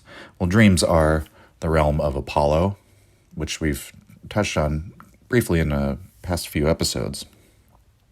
And we've touched on Nietzsche's writings on dreams quite a bit. And what we may gather from all that, it's yet another way that Nietzsche he's distinguishing the crucified one, right? He's distinguishing this Christian worldview, this Christian orientation towards life, the Christian instinct to deny reality out of the suffering of the world. He's distinguishing that from the Apollonian or the Apollinian, however you want to render it, which is this world rendered by our imagination as a sort of work of art, in a sense. And as we've talked about, he speaks of how people in more primitive ages, the way that we reason in our dreams is perhaps the way man originally reasoned, even while wide awake. And so I think it's another example of Nietzsche distinguishing the kind of criticism he's making of Christianity here, because that is tied in very heavily with this detached intellect, right? That Apollo is this force that enchants the world, right? That's the way that I believe it's Ken Games often talks about Nietzsche's writing of how he talks about religion and the artist, the person who can enchant the world, and that's what, or rather, our world was in the past enchanted by this sort of conceptual net within our consciousness, and I think he's taking care to distinguish his earlier dichotomy between Dionysus and Apollo, which he later sort of moved on from, and clarifying, I'm not going after the Apollonian here. I'm not going after the enchantment of the world, right? This representation of the world, this attempt to represent reality as it actually is. That's what he says is the definitive difference, right? That it's not this utter... He's defining Christianity in terms that really make it othered from all... from... What would you say? It's not the same as just all these other religions, right? It's not the representation of the world in artistic or religious terms, or the enchantment of the world that Nietzsche is opposing here.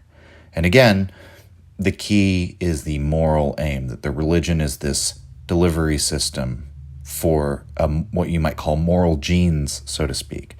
And it's this completely negative content of Christianity, this completely anti-life character of this religion based on pity that he's going after. And so again, it's just distinguishing, he's not going after Apollo here. Apollo is the old opposite axis in the dichotomy, and which is necessary because, the Dionysian is sort of underlying all of this as the opponent of the crucified one, or Christ.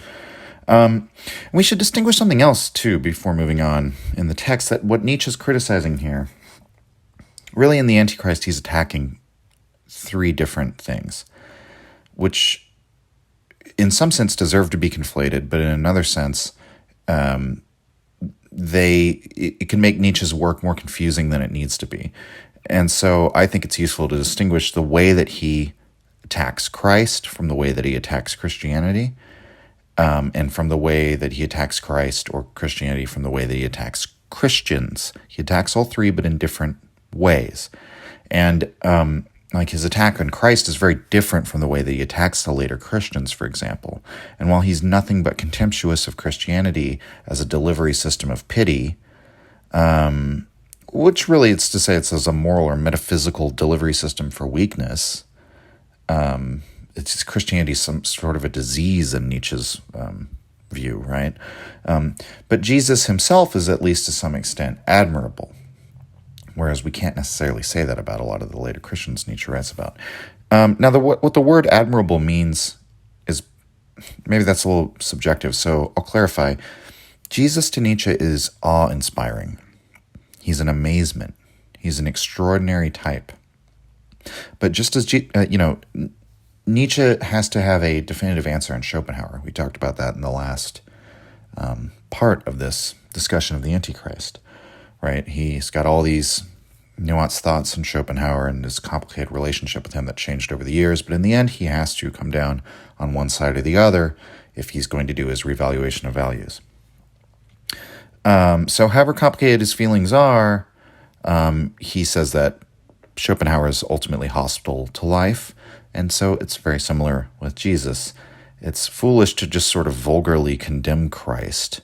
There is a great deal to admire, but nevertheless, in the grand scheme of things, Jesus is quote-unquote bad because, remember, what is bad is weakness, and what increases weakness. and which is to say, that which attacks what is strong withers down the strong, that which destroys what is healthy. It's all negative. So, and Jesus is that. Jesus is that par excellence.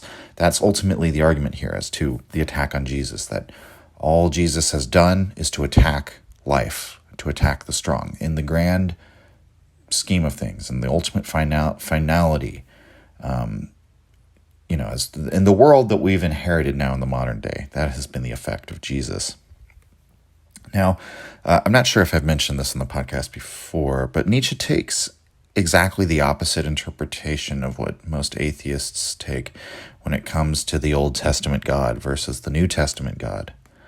A typical position you'll hear is that the Old Testament God, that was a brutal Bronze Age psychopathic tyrant, whereas the New Testament God, which to some extent is Jesus himself, right? He behaves in a much more humane way.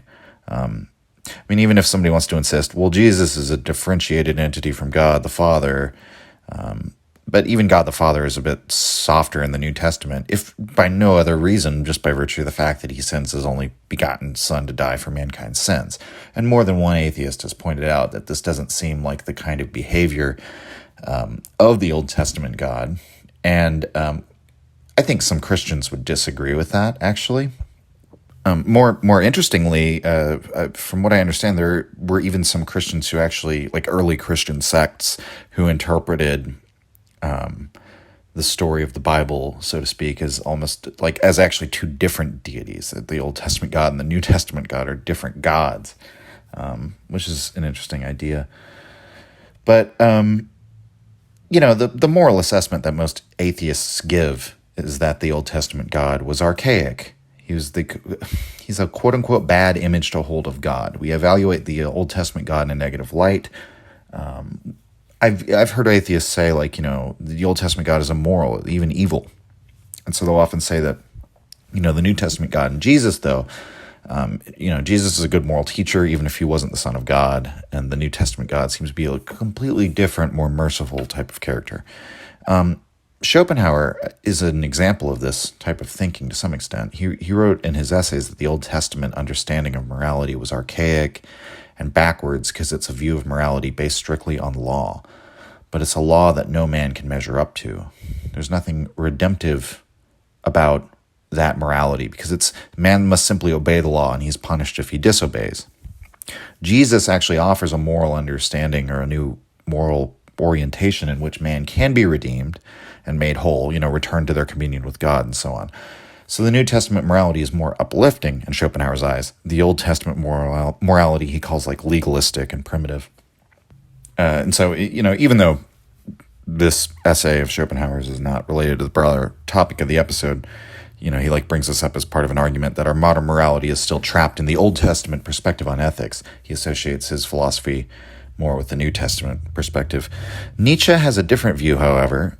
He says that any healthy society will have a God into which it projects its own joy, its own assuredness in its own virtues and in its own values and so on. And so this is like the magical enchantment of the world that religion used to provide and that Nietzsche thinks is healthy. And so he writes in Antichrist 16, quote, "A proud people requires a God unto whom it can sacrifice things. Religion, when restricted to these principles, is a form of gratitude. A man is grateful for his own existence. For this he must have a God. Such a God must be able to benefit and to injure him. He must be able to act the friend and the foe. He must be esteemed for his good as well as evil qualities. The monstrous castration of God, by making him a God only of goodness, would lie beyond the pale of the desires of such a community." End quote. And so, we all know where this is going. Nietzsche goes on in the passage to condemn the God of the New Testament that plucked out the evil of God. That interpretation of God removes the evil element, removes evil from the Christian portrayal of their God, which makes it difficult. The reason why I said earlier some Christians might disagree that it's out of character for the Old Testament God to sacrifice his only begotten Son is that God does occasionally intervene in surprising ways against his own judgment on his subjects, right? The Old Testament is sort of full of stories of God deciding to punish people. And then, there's the famous thing where, Abraham who has the whole conversation with God when God's going to destroy Sodom and Gomorrah. God's made up his mind. I'm carrying out my wrath on Sodom and Gomorrah. And Abraham kind of argues with him, like, what if there are 100 good men still in the city? And God says, well, I have to spare the city on that account. And he says, what if there's only 50? And he argues God down, basically, right? And eventually the arrangement is God sends some angels to find if there's any good people there. And so God doesn't behave, it's not like he's just a mindless psychopath, as some atheists talk about him. But at the same time, right, even contained within some of those stories, it's very strange for modern day Christians who have kind of embraced what you might argue is a Gnostic-inspired view of God, where God is this omnipresent, all-knowing being. They've had to pick up all the baggage of the Old Testament, where God is very clearly not this omnipresent, all-knowing being, and is really being written as a character, as a God that exists within this milieu of the Bronze Age and earlier. There are times where God in the Old Testament seems almost like a provincial God. There are other times where he seems conflicted or seems not to know things that he should know. There's also a section where it's God's unable to destroy a certain enemy of the Israelites because they have chariots of iron.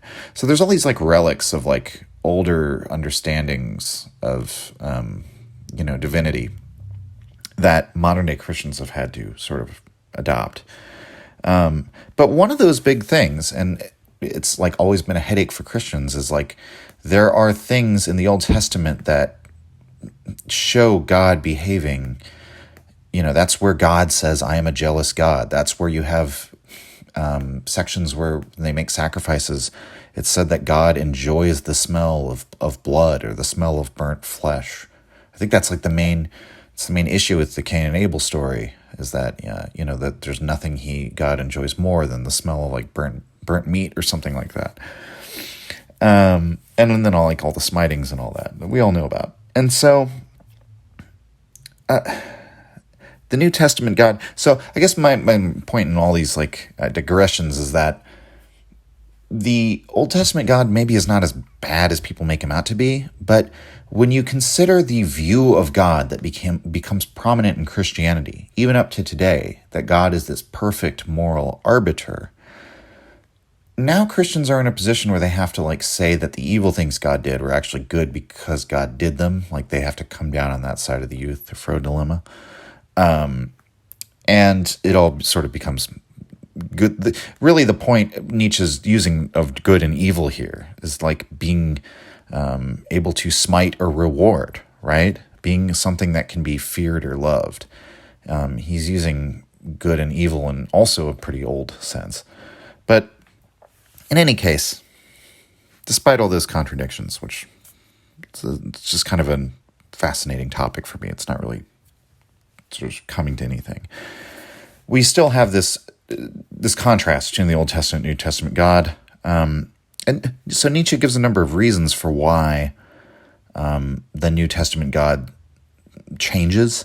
One of those would be that the New Testament God ceases to be a God of a nation or a people with a distinctive set of values and a distinctive character. In this case, the Jews. Instead, he became a cosmopolitan God. And so Nietzsche writes that in the New Testament, God became, quote, a tremulous and unassuming sneak. He counsels peace of the soul, the cessation of all hatred, leniency and love, even towards friend and foe, end quote. And it's funny, Nietzsche's subtly there kind of tying our modern morality with our yes and our no to Christianity. But, this development, again, it carves out all the things about the earlier conception of God that gave it utility, that could make God an expression of living in gratitude and give man something beyond himself to make sacrifices to. All of that is predicated upon God's quote-unquote evil qualities. And so this is in some sense what made God relatable to the human. It was the element of humanity in our imaginary production of a magical dream world. And so Nietzsche writes, quote, what would be the good of a God who knew nothing of anger, revenge, envy, scorn, craft, and violence. No one would understand such a God." End quote. And we might also recall here Nietzsche's descriptions of the Greek mythology, their rituals, their religion, and how they understood their deities. The Greek gods were capricious, jealous, lustful, violent. They fought wars among themselves. They manipulated people. They committed crimes and also did great things. I mean, they expressed titanic love that led to titanic tragedy, followed their passions, sometimes to tragic ends and so on. The Greek plays are, as Nietzsche says, an expression of their, quote, all too human, as were the revelries at the Temple of Eleusis and the Dionysian mystery cults we talked about briefly last week.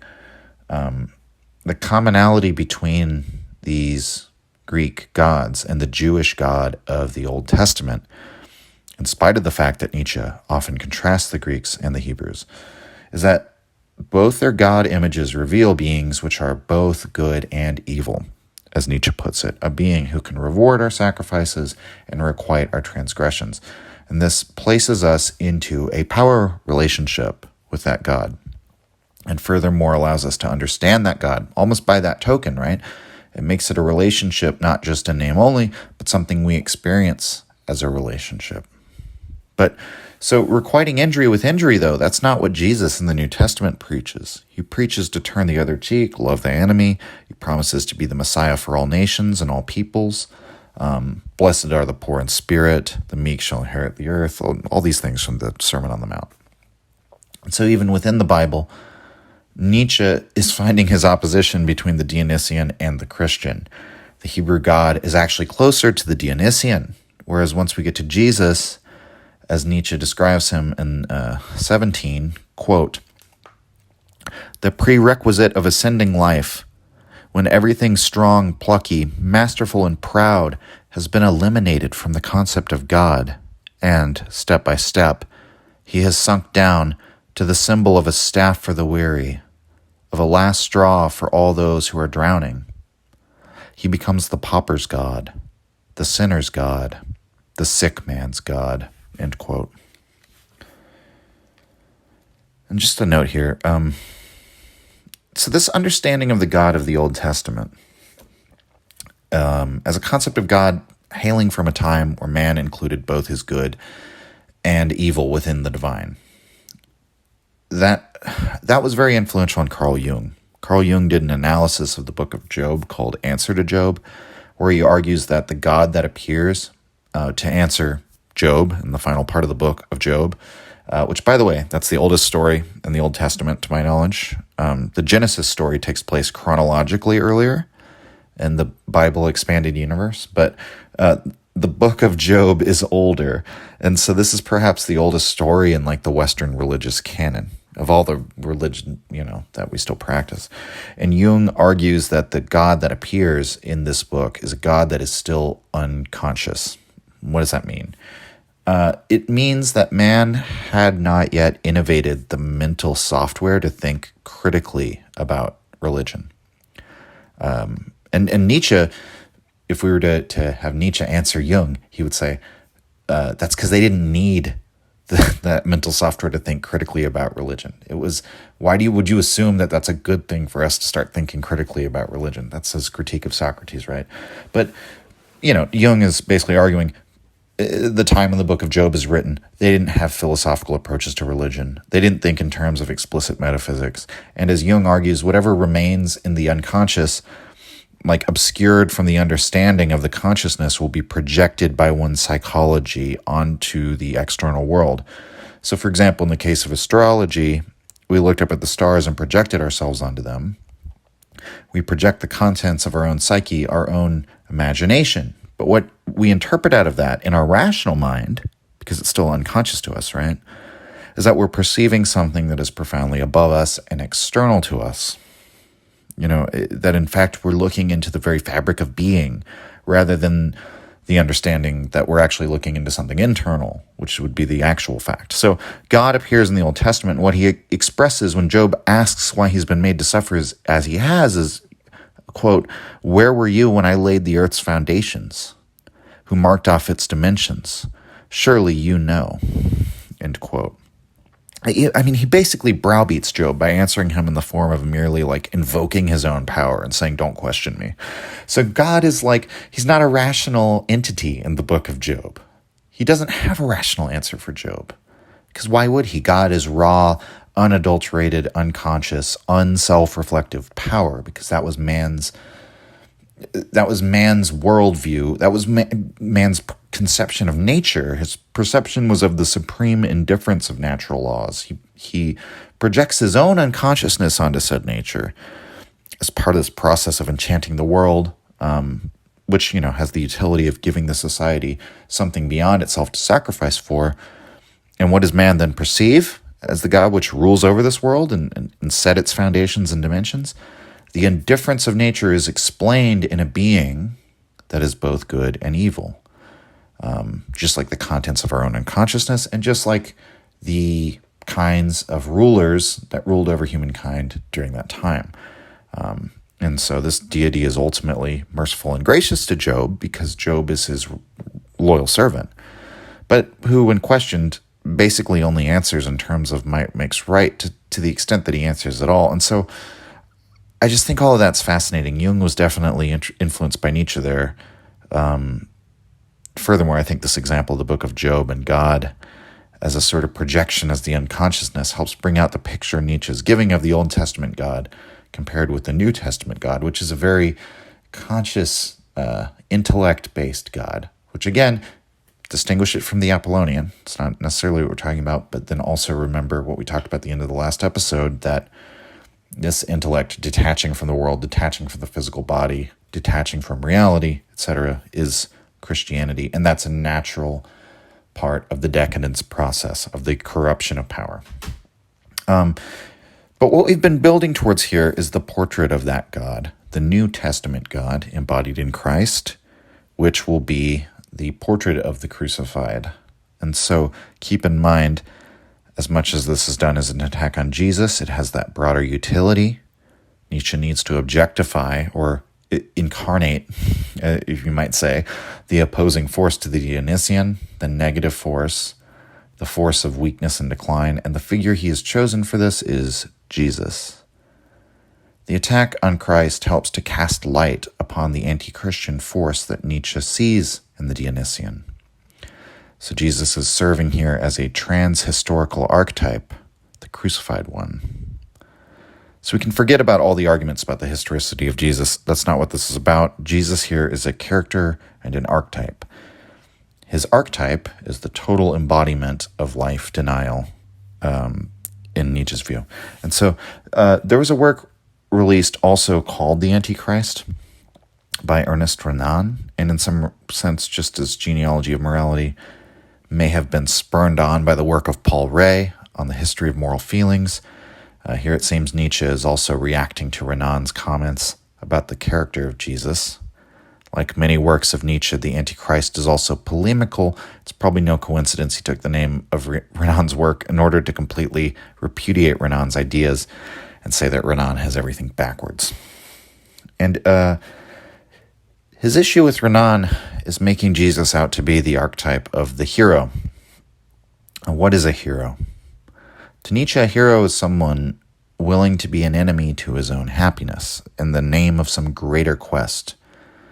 Some greater quest that the hero sets with his goal, the goal being above himself, you could say. Now, we can see why Renan might have made this assertion of this kind of, archetype to Jesus. But Nietzsche's contention is that the hero, if he's sincere in this quest of becoming, which is a moral quest, the hero will have his straight line and the goal. The hero will be willing to attack the enemies of his goal, fight for the goal, give his life in opposing the enemies of the goal. And that's clear. That's key. Give his life in opposing. If he's serious about it, that's the story of the hero in Nietzsche's view. And he's probably also influenced by the archetype of the tragic hero, the person who struggles and strives in spite of the inevitability of their downfall. And so he takes issue with Renan applying the archetype of the hero to Jesus. This is from 29, and I'll read a version I've abridged. Quote, The point that concerns me is the psychological type of the Savior. This type might be contained in the Gospels, in spite of the Gospels, and however much it may have been mutilated or overladen with foreign features, just as that of Francis of Assisi is contained in his legends in spite of the legends. Renan, that buffoon in Psychologicis, has contributed the two most monstrous ideas imaginable to the explanation of the type of Jesus: the idea of the genius and the idea of the hero. But if there is anything thoroughly unevangelical, surely it is the idea of the hero. It is precisely the reverse of all struggle, of all consciousness taking part in the fight, that has become instinctive here. The inability to resist is here converted into a morality. Resist not evil. The profoundest sentence in the whole of the Gospels. They are key in a certain sense. The blessedness of peace, of gentleness, of not being able to be an enemy. Fancy making Jesus a hero, and what a tremendous misunderstanding the word genius is. Our whole idea of spirit, which is a civilized idea, could have no meaning whatever in the world in which Jesus lived. In the strict terms of the physiologist, a very different word ought to be used here. We know of a condition of morbid irritability of the sense of touch, which recoils, shuddering from every kind of contact and from every attempt at grasping a solid object. Any such physiological habitus, reduced to its ultimate logical conclusion, becomes an instinctive hatred of all reality, a flight into the intangible, into the incomprehensible, a repugnance to all formulae, to every notion of time and space, to everything that is established, such as customs, institutions in the church, a feeling at one's ease in a world in which no sign of reality is any longer visible, a merely inner world, a true world, an eternal world. The kingdom of God is within you. End quote. Perhaps my favorite part of this passage is Nietzsche's understanding that resist not evil is the key to the whole understanding of the Gospels, that this is the morality given by Jesus, distilled into a single phrase. That's sort of, like there's the Yin Qi Wen, which is a Chinese moral tract, very popular with like Neo-Confucians, I believe. But a lot of like very almost trite morals like that. Like one of the most famous phrases is like, do that which is good and avoid that which is evil. But it's interesting. Jesus, resist not evil. That's the message of Jesus. So God has his evil elements removed, and Jesus is this incarnation of this completely undangerous, declawed God. Jesus is a shepherd, a savior, God of the sick, says turn the other cheek. And he acts this out insofar as he does not resist and allows the Romans to torture and crucify him. So everything dangerous, potentially terrifying or scary in our concept of the divine is removed. Everything is geared towards the comfort of the soul, comfort for the dying and the sick. Jesus is not, therefore, a hero, according to Nietzsche, because a hero fights. A hero does resist evil. So whatever Jesus is, he's not that type of character. In Nietzsche's view, the original gospel of Jesus has been distorted and misunderstood. And gospel means good news. And that's similarly with like evangelism. That's the spreading of good news. So following, centuries and centuries of reinterpretation and the infusion of moralism of all kinds, and like lesser men after Jesus interpreting him, all sorts of follies and abstract thought, giving in to the inherent weakness of our detached abstractions. Jesus' gospel, the good news in the New Testament, in Nietzsche's interpretation, is that the kingdom of God is within you. The term for this is immanentism. Nietzsche's interpretation of Jesus is that he's an immanentist. This means somebody who believes salvation is imminently at hand at every moment. There's nothing you actually need to do. to work for it. So, for example, a non-immanentist Christian might say that salvation is coming when they die and are, judged by God. Or, if they're more theologically informed, they'll tell you salvation comes in Judgment Day. But in either case, it's some future event that it's temporally distant. Nietzsche would argue that Jesus' theology, if we, read between the lines, so to speak, is that the kingdom of God is here. It's within you right now. You have salvation immediately available to you. This material world is not real anyway. It's fake. And so, this is the kind of viewpoint. It's not terribly different from the kinds of things the early Zen Buddhists were writing about, or that, an adherent of Advaita Vedanta might tell you about.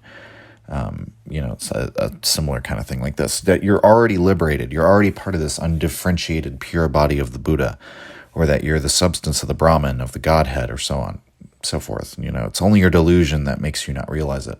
I think it's fair to say Nietzsche's reading of Jesus is of a kind with these types of ideas. We can see that in Antichrist 33.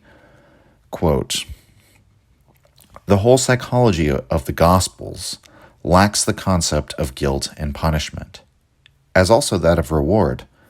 Sin, any sort of aloofness between God and man, is done away with. This is precisely what constitutes the glad tidings. Eternal bliss is not promised. It is not bound up with certain conditions. It is the only reality. The rest consists only of signs wherewith to speak about it. The results of such a state project themselves into a new practice of life, the actual evangelical practice. It is not a faith which distinguishes the Christians. The Christian acts. He distinguishes himself by means of a different mode of action. He does not resist his enemy either by words or in his heart. He draws no distinction between foreigners and natives, between Jews and Gentiles. He is angry with no one. He despises no one." End quote. So yeah, I think this kind of description, that's why people, some people claim that Jesus came from the East, or like he went, there's like the missing time between Jesus being a child and a fully grown adult. So, the idea maybe he went over to India or something, which I personally don't believe. But then again, I doubt even the historicity of Jesus. So maybe I'm not the best person to ask. It's worth noting Alan Watts took a similar view of Jesus' theology as Nietzsche is taking here. He had the idea that Jesus had an experience he called cosmic consciousness, this like perception of the undivided whole of reality in which there's no mortal individual or no separateness at all, like a non-dual reality. The only difference is like the interpretation. And so, the view would be the reason why Jesus seems like he went east is because he's having this perception of this same perennial truth. But Nietzsche, even though he seems to have the same interpretation as Alan Watts, he doesn't have a good assessment of immanentism. In Nietzsche's interpretation, the reason why Jesus had this profound immanentist approach to life was because he's the type of individual who had what he called this instinctual or instinctive hatred of reality. Jesus was opposed to reality itself. He's this hypersensitive soul, pained so deeply by suffering, and that out of this great need to be free of this, he simply rejects the reality of the world. He rejects this one and creates another one. And so Nietzsche explains this in Antichrist 30. Quote, "The instinctive hatred of reality is the outcome of an extreme susceptibility to pain and to irritation, which can no longer endure to be touched at all, because every sensation strikes too deep. The instinctive exclusion of all aversion, of all hostility, of all boundaries and distances in feeling is the outcome of an extreme susceptibility to pain and to irritation, which regards all resistance, all compulsory resistance, as insufferable anguish. That is to say, as harmful, as deprecated by the self-preservative instinct, and which knows blessedness, happiness, only when it is no longer obliged to offer resistance to anybody, either evil or detrimental. Love as the only ultimate possibility of life." End quote. So remember, for Nietzsche, happiness is the feeling that resistance is being overcome. It's the feeling of expanding power. And that's one way of defining what it is the will to power is after. In fact, the will to power is by its nature overcoming, and what it seeks is the overcoming of resistances, both within and without. And so Jesus, through his profound sensitivity, which we could say in a word, Jesus is the apotheosis, quite literally, of pity. Jesus, through this totalizing sense of pity, this totalizing pain, at the idea of having to overcome or to offer resistance, this is what creates this religion of weakness, and that's the origin of Christianity, the rejection of the world because of the suffering of the world. More precisely, because of how you suffer in reaction to the suffering of the world. And that really is key. With it, we understand pity in the way that Nietzsche does. He keeps using terms like botched, which you could translate as bungled or ill-constituted, basically a failed experiment. And that's how he sees pity. It's nature's failed experiment of an impulse, and it's an impulse that leads. The reason it's the most profound failure because it's the one that stops this natural selection process that checks against failed experiments. And so it's the fatal flaw in our innovation of conscious awareness, right? And thus the innovation of all these consciously authored conceptual moral systems and so on. And so,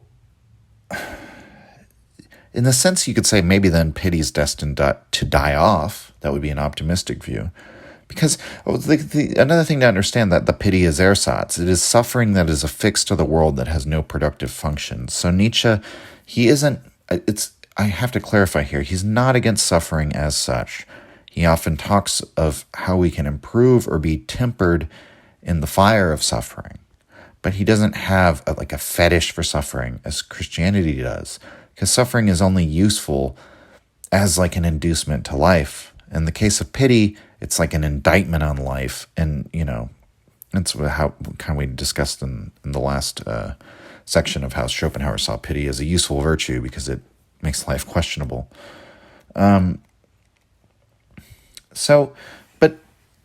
this is all, as bleak as this sounds, it's all sort of Nietzsche's gospel in a way. It's his good news. Because if pity is merely affixed to life, then we can at least conceive of removing it, right?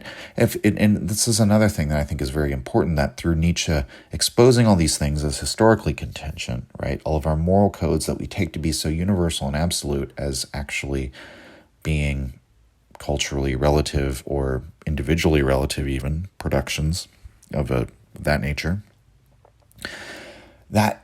that breaks us free of feeling as though we cannot change any of these fundamental ways that we view the world, that we think they're so ingrained in us. And Nietzsche, one of his sort of secret messages throughout his work is this is not ingrained, this pity that is within you that you think, well, that's just human nature. That's how people are. That's how I am deep down inside. And Nietzsche's saying, no, none of that's true. This is all added on. And therefore, you can change that if you would like to. And so, maybe we can find some way to shift our perspective so that we no longer cause ourselves to suffer unnecessarily. And the basis of, this moral code given back in Antichrist 2, the weak and ill-constituted will perish, and we should even help them to do so.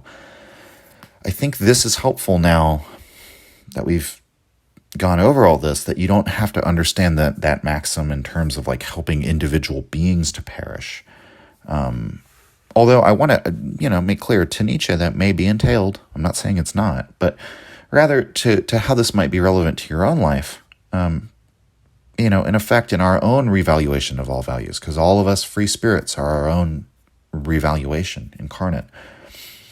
We could speak of the quickening of the dying off of the drives or the impulses that are hostile to life.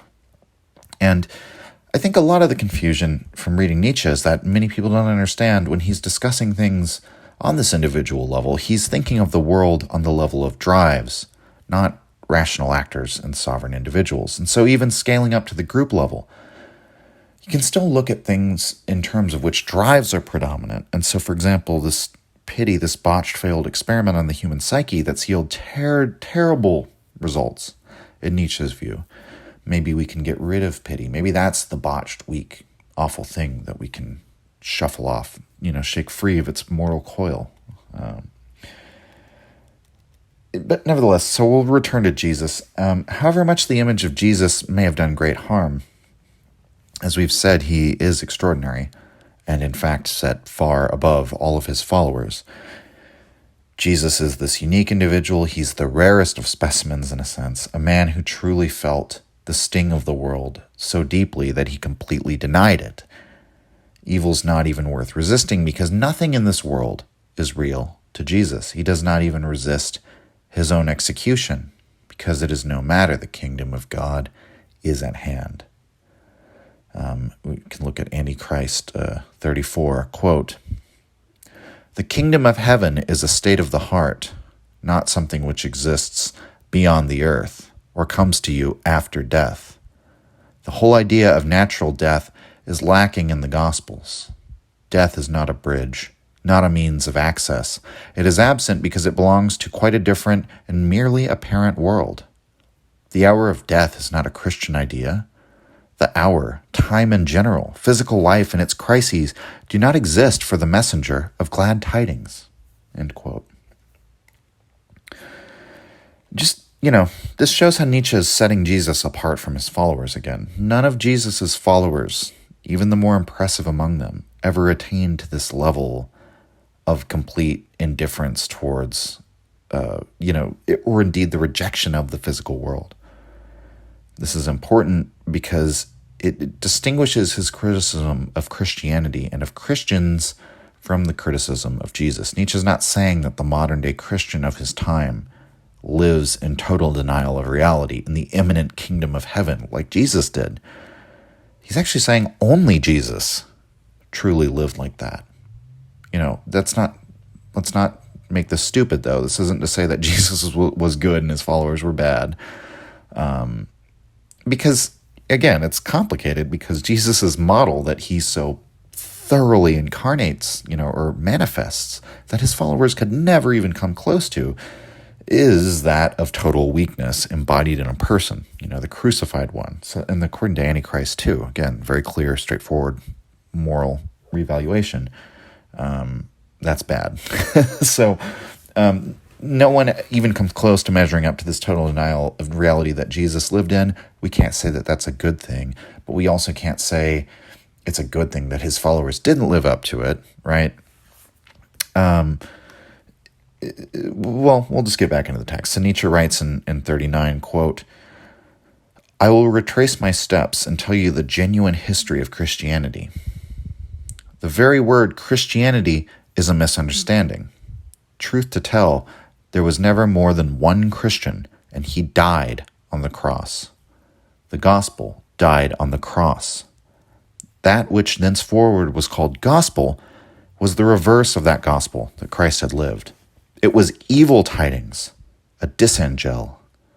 It is false to the point of nonsense to see in the faith of salvation through Christ, the distinguishing trait of the Christian. The only thing that is Christian is the Christian mode of existence, a life such as he led who died on the cross. States of consciousness, any sort of faith, a holding of certain things for true, as every psychologist knows, are indeed of absolutely no consequence, and are only of a fifth-rate importance compared with the value of the instincts.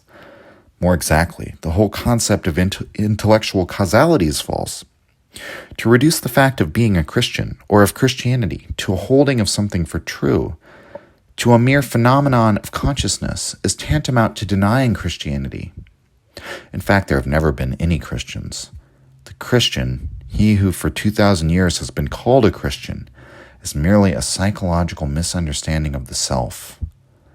Looked at more closely, there ruled in him, notwithstanding all his faith, only instincts. And what instincts? In the Christian's world of ideas, there is nothing which even touches reality, but I have already recognized in the instinctive hatred of reality the actual motive force, the only driving power at the root of Christianity." End quote. So a couple things there. When he says evil tidings, a disangel, That's in contrast to evangel. And from what I can tell, that's a neologism. I think it's Nietzsche's coinage. So the evangel is the glad tidings, the gospel is the good news. He's saying it's a reverse of the gospel, it's a reverse of the good news, by placing this immanentist, this imminent salvation within the kingdom of heaven within you, in which Christ lives, transmuting that into this like reward that you get after death for believing something is a complete perversion, corruption of it. And again, for believing something, he emphasizes throughout this is an important thing, that since he's reducing Christ's behavior to the instincts, right, to the instinctual level, if we remember everything we've said in the episode on the body and on free will, Nietzsche discounts it. He rejects this idea that our consciously selected, consciously chosen, or our rationally deliberated beliefs, right, or our statements of belief, or our conscious conceptions of who we are and how we see ourselves, that these have any causal power. He thinks these are second-order effects. And the instinct is what is important. But notice what he's done there. In Christianity, you have to, what is key? It's what you believe, right? It's what you take on faith, but what does that consist of? It consists of saying, I believe I'm a Christian. Somebody consciously deliberating, choosing, deciding to identify as a Christian. Jesus is saying, that's why, he says there's one Christian who died on the cross, because if Christianity is the religion of the followers of Christ, the only one who ever followed the real religion of Christ was Christ, and he died on the cross. But that's why then later he says, in fact, there have never been any Christians, because the whole Christian conception of what makes you a Christian, of consciously choosing to believe in Christianity, right? Nietzsche says, no, that's not even how it works. These beliefs are not, they're not causal in that way. They're actually effects. And we need to look at the instincts. We need to look at Christianity as an outflowing of the instincts of Jesus, of this instinctive hatred of reality, which just completely turns Christianity's worldview of like the importance of the intellect and the conscious deliberation of the rational sovereign individual on its head. And since I just said sovereign individual, and we're talking about the line about how there was only one Christian and he died on the cross, you may know that Jordan Peterson likes to quote from that line, that there was only one Christian, he died on the cross. But in the text itself, it's very clear the meaning is different from what Jordan Peterson's talking about. The word died is what's actually emphasized. It's italicized, meaning that Nietzsche is rejecting the divinity and the immortality of Jesus. He was a man who lived and died. It's like his image, his archetype is dead. It was not replicated because Jesus was so extraordinary. No one else has these instincts of Jesus. And so what's important is not the rational cognitive ideas, which are mere afterthoughts. What's important is one's drives. The Christians who inherited Jesus' image made him into such a divine figure because he was so far beyond them and so far beyond their understanding, because his indifference to the world gave him power over it that they didn't understand. And that's, as Nietzsche discusses in other places, that's the power of the ascetic or of the saint, the rejection of the world and its pleasures. When the saint does this, it overawes everyone around the saint who are still in the thrall of those things. And it makes him into like a terrifying figure in their mind, someone who's greater than them and inspires fear, and thus that's how he attains power. And Jesus was the saintly type taken to a degree that's like incomprehensible to us mortals. And so he has quote unquote eternal power in that image he created, but it's never an image that any other one has lived up to. And the religion itself actually holds this to be true. That's why Jordan Peterson, can say Nietzsche's line, there was only one Christian and he died on the cross, and get an applause from an arena full of Christians where it's like if they were to read all the surrounding context of the work, I don't think they'd be applauding. And so that's Nietzsche's criticisms of Jesus. And so we'll cover here at the end, because I mentioned we can kind of distinguish that. So how did he criticize the later Christians? It's a little bit more complicated, but I'll go to Antichrist 22. He gives a rough sketch of the story as he sees it. Quote, "When Christianity departed from its native soil, that of the lowest classes, the submerged masses of the ancient world, and began seeking power among barbarian peoples, it no longer had to deal with exhausted men, but with men still inwardly savage and capable of self-torture. In brief, strong men, but bungled men. Here, unlike in the case of the Buddhists, the cause of discontent with self, suffering through self, is not merely a general sensitiveness and susceptibility to pain, but, on the contrary, an inordinate thirst for inflicting pain on others, a tendency to obtain subjective satisfaction in hostile deeds and ideas. Christianity had to embrace barbaric concepts and valuations in order to obtain mastery over barbarians. Of such sort, for example, are the sacrifices of the firstborn, the drinking of blood as a sacrament, the disdain of the intellect and of culture, torture in all its forms, whether bodily or not, the whole pomp of the cult." End quote. So as we all know, Christianity is born in the Middle East, and that's where it comes out of. Nietzsche believes, as he outlines in Genealogy of Morality, Christianity is a religion of the downtrodden of all races. Originally comes out of Judaism, as he says here, but it becomes a cosmopolitan religion. And eventually comes to Europe in the wake of the fall of the Roman Empire, the Christianization of Rome. Europe, it's to become the continent where Christianity would take root most strongly and then spread the religion around the world from the Christianity that takes root in European soil. So it's the Christianity we're getting is like the religion of Jesus, passed and handed down and then interpreted through the lens of people who were living in Europe. But what this represented, it's a religion that came from a downtrodden origin, infecting the minds of these cruel, strong barbarians, as Nietzsche sees it. By the time, if I recall correctly, by the time Attila the Hun is fighting his battles with the Romans, everyone's pretty much a Christian. The Romans fighting the Goths and Visigoths, and Huns are Christians. Attila the Hun wasn't a Christian, but that's what it was. So the Romans teamed up with the Goths to fight the Huns because they were both Christians, but they had fought each other before and they were all Christians. So it's both the barbarians and the Romans, by you get to the 400s, everyone's Christian already. So whether or not we want to agree with Nietzsche's conception of European history, what's important is what his interpretation is, or the ideas behind it here. So his diagnosis of the European man is sort of like the ultimate accusation against Christianity, really. We see in these kind of considerations, actually, it's almost a grievance that Nietzsche has. And I do think the correct word is grievance. And that this is why he's so serious about talking about weakness spreading and infecting what is healthy as this ultimate evil, about corruption producing decadent ideas that can afflict and convert corrupt what before was healthy. And I think that's how he sees Christianity existing within the European soul. The positive content of the European psyche is its pagan origins, its distant cultural ancestry in Greece and Rome, yes, but then also the Germanic warrior tribes, and also the Celts and the Gauls and the Goths and so on and so forth.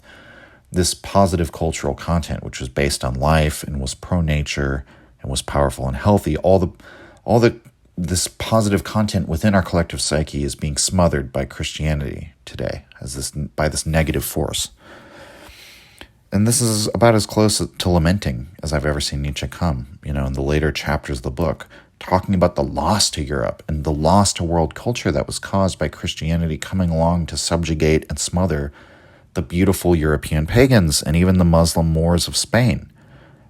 Or the parts of Spanish culture that had integrated with the Moors. So he writes in 60, quote, "Christianity destroyed for us the whole harvest of ancient civilization, and later it also destroyed for us the whole harvest of Mohammedan civilization. The wonderful culture of the Moors in Spain, which was fundamentally nearer to us and appealed more to our senses and tastes than that of Rome and Greece, was trampled down. I do not say by what sort of feat. Why?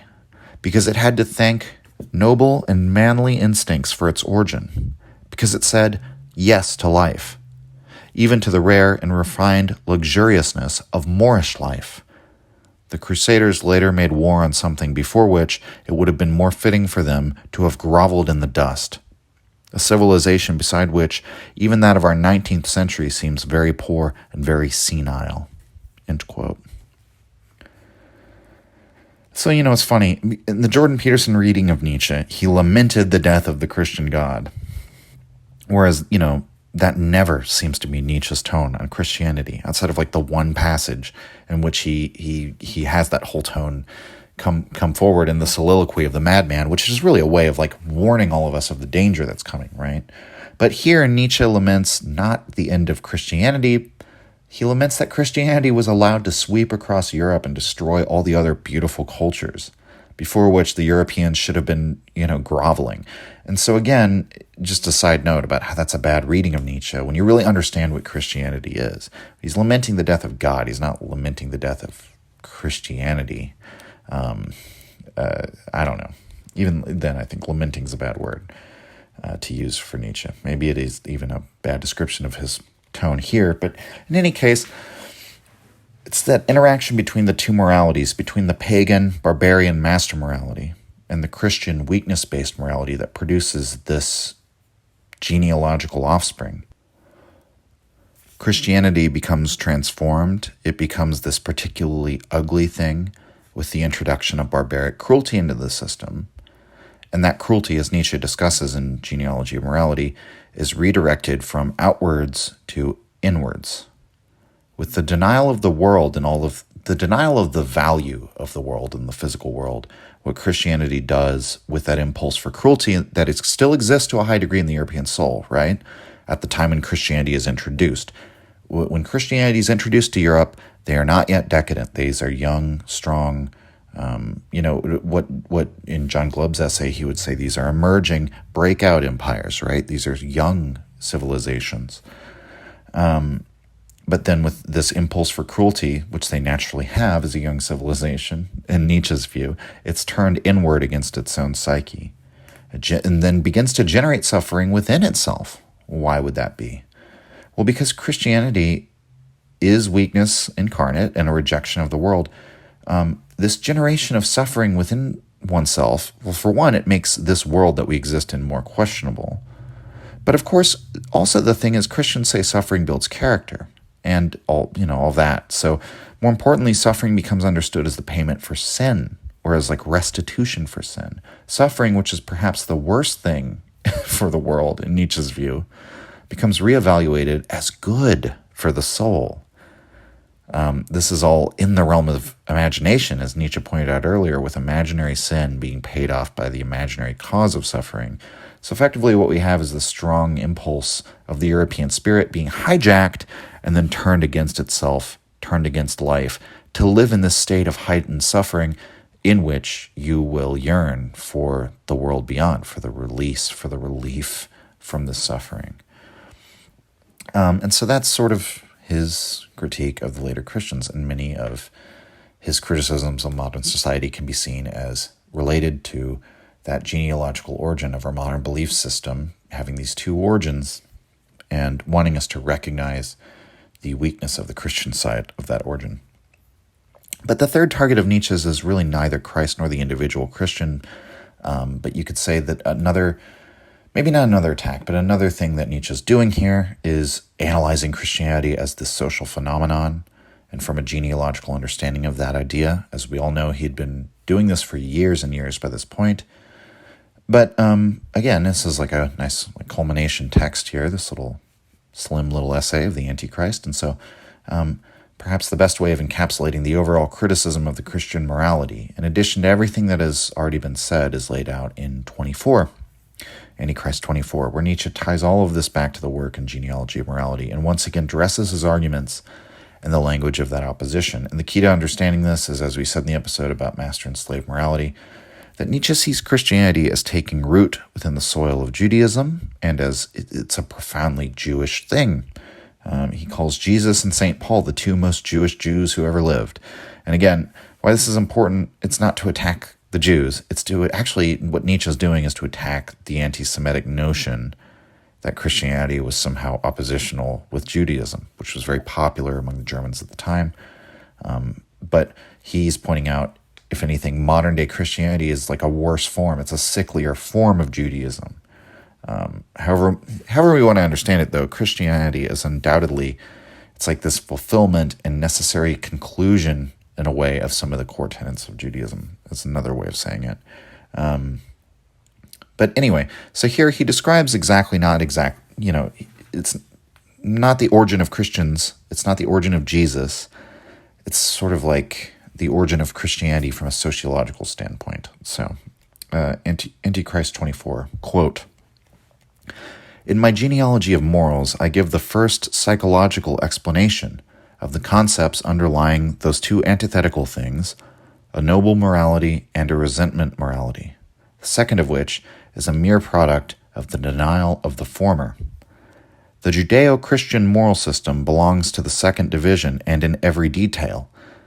In order to be able to say no to everything representing an ascending evolution of life, that is, to well-being, to power, to beauty, to self-approval, the instincts of resentment here become downright genius, had to invent another world in which the acceptance of life appeared as the most evil and abominable thing imaginable. Psychologically, the Jews are a gifted people with the very strongest vitality, so much so that when they found themselves facing impossible conditions of life, they chose voluntarily and with a profound talent for self-preservation the side of all those instincts which make for decadence, not as if mastered by them, but as if detecting in them a power by which the world could be defied. The Jews are the very opposite of decadence. They have simply been forced into appearing in that guise, and with a degree of skill approaching the non plus ultra of histrionic genius, they have managed to put themselves at the head of all decadent movements. For example, the Christianity of Paul, and so make of them something stronger than any party saying, frankly, yes to life." Quote, end quote. Excuse me. So, in practical terms, the arising of Christianity, historically, Nietzsche says, is a means of gaining power. Power for who? Well, power for the underclass.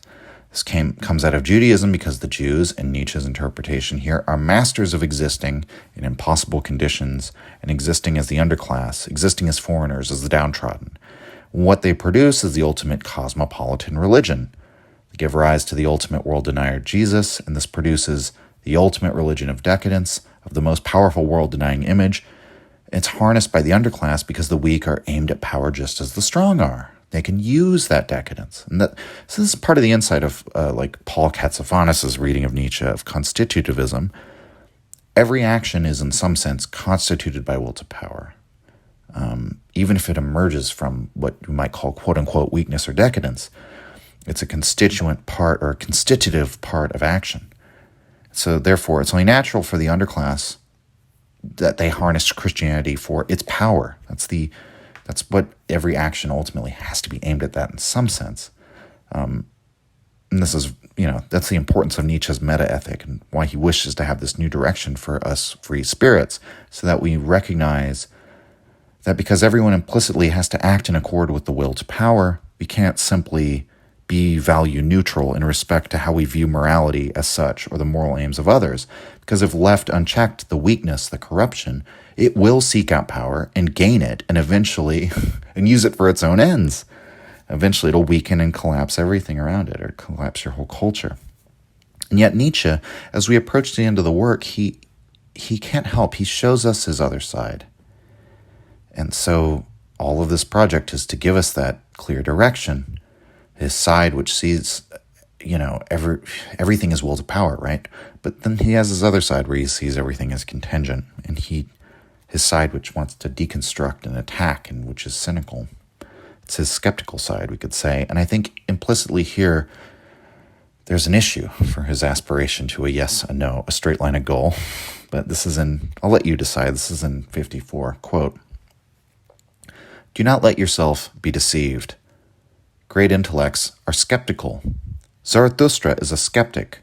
The strength, the freedom which proceeds from intellectual power, from a superabundance of intellectual power, manifest themselves as skepticism. Men affix convictions do not count when it comes to determining what is fundamental in values and lack of values. Men of convictions are prisoners. They do not see far enough. They do not see what is below them. As a man who would talk to any purpose about value and non-value must be able to see 500 convictions beneath him and behind him, a mind that aspires to great things and that wills the means thereto is necessarily skeptical. Freedom from any sort of conviction belongs to strength and to an independent point of view." End quote. So we have Nietzsche revisiting some of the same intellectual themes all the way back from human all too human era of overcoming convictions. This passage, it's all in the course of Nietzsche's exaltation to be skeptical of Christian claims for the evidence proving the reality of the religion. But I think it does pose something of a challenge when he's so thoroughly attacked, people with their yes and their no, or having both at the same time.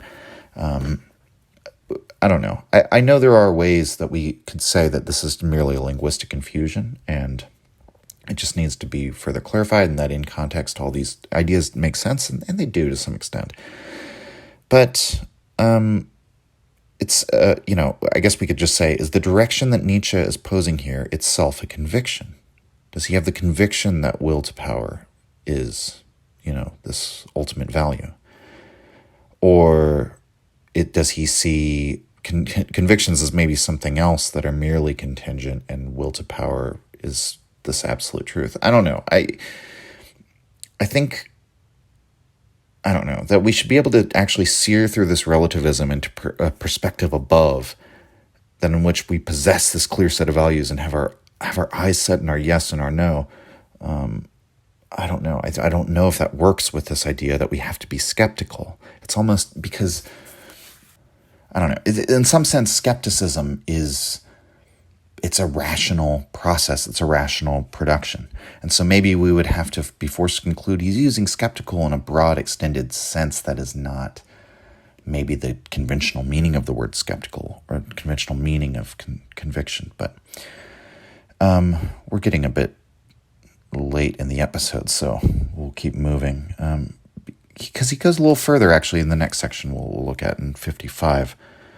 Quote, and actually, before we go on, he references an aphorism we've talked about in a past episode. So anyway, Antichrist 55, quote, "It is now a good while since I first proposed for consideration the question whether convictions are not even more dangerous enemies to truth than lies." Human all too human, aphorism 483. "This time I desire to put the question definitely. Is there any actual difference between a lie and a conviction?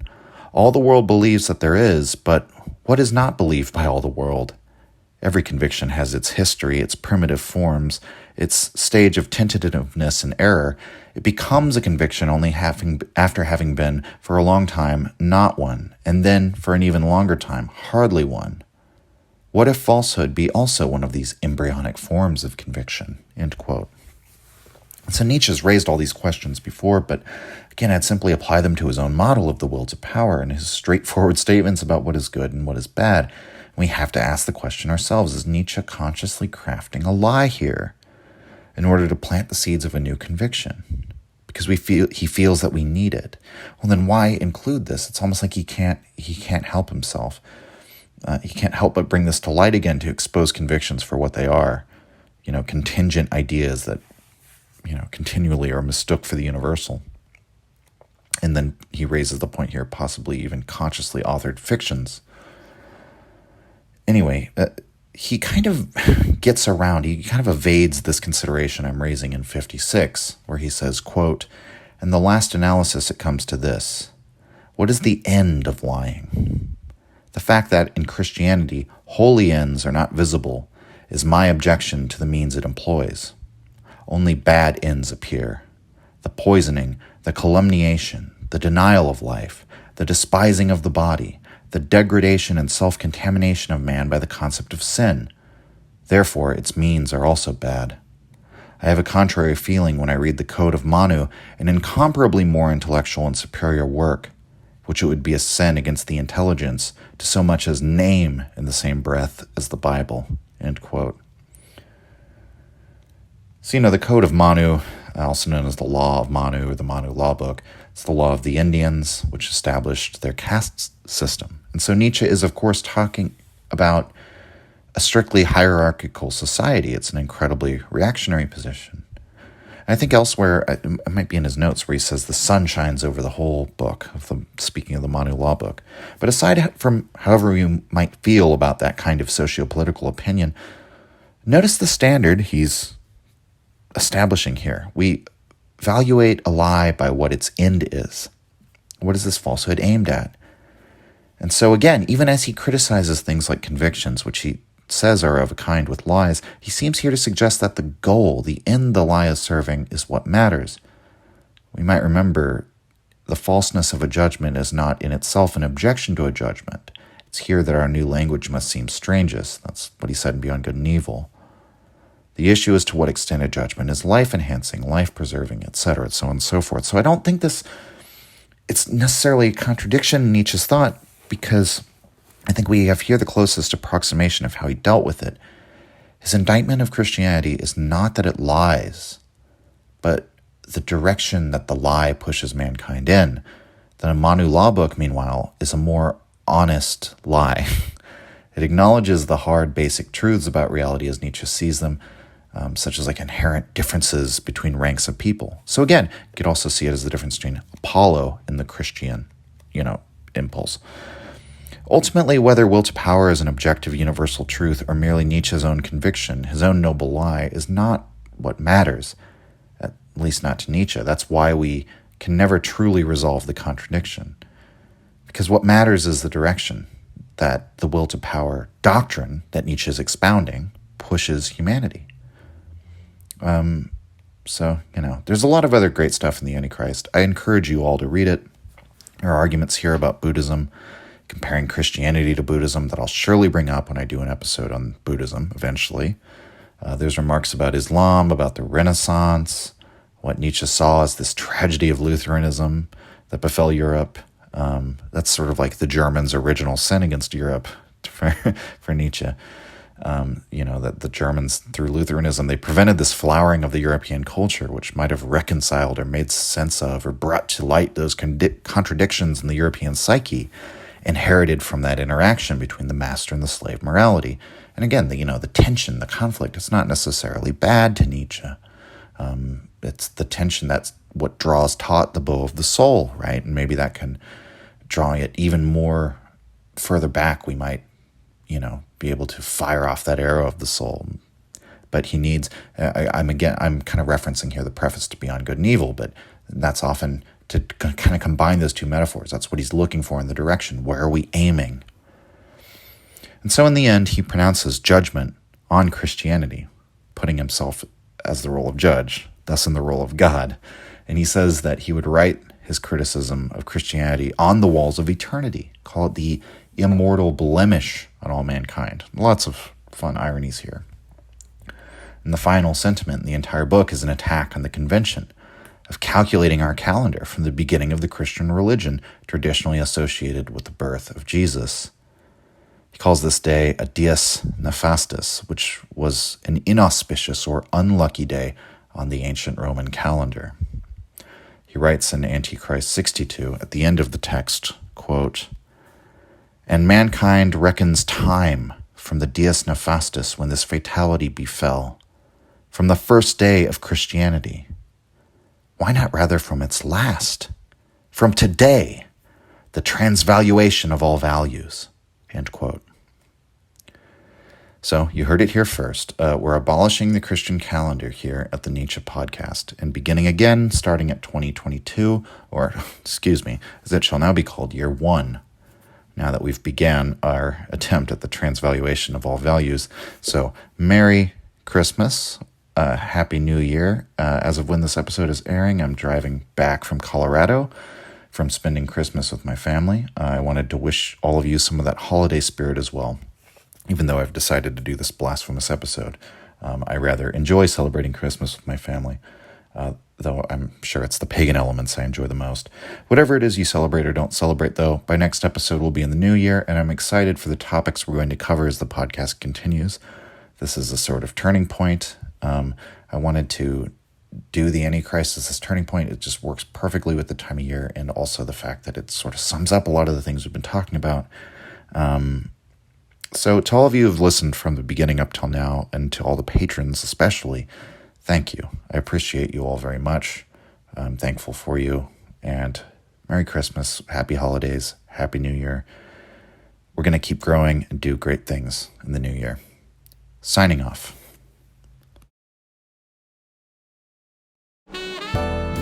If you enjoyed the Nietzsche podcast or found it helpful, you can visit us and support the show at patreon.com/untimelyreflections. The link is in the description. Or just share the show with any of your friends that you think might enjoy it, or on social media. Thank you for your support.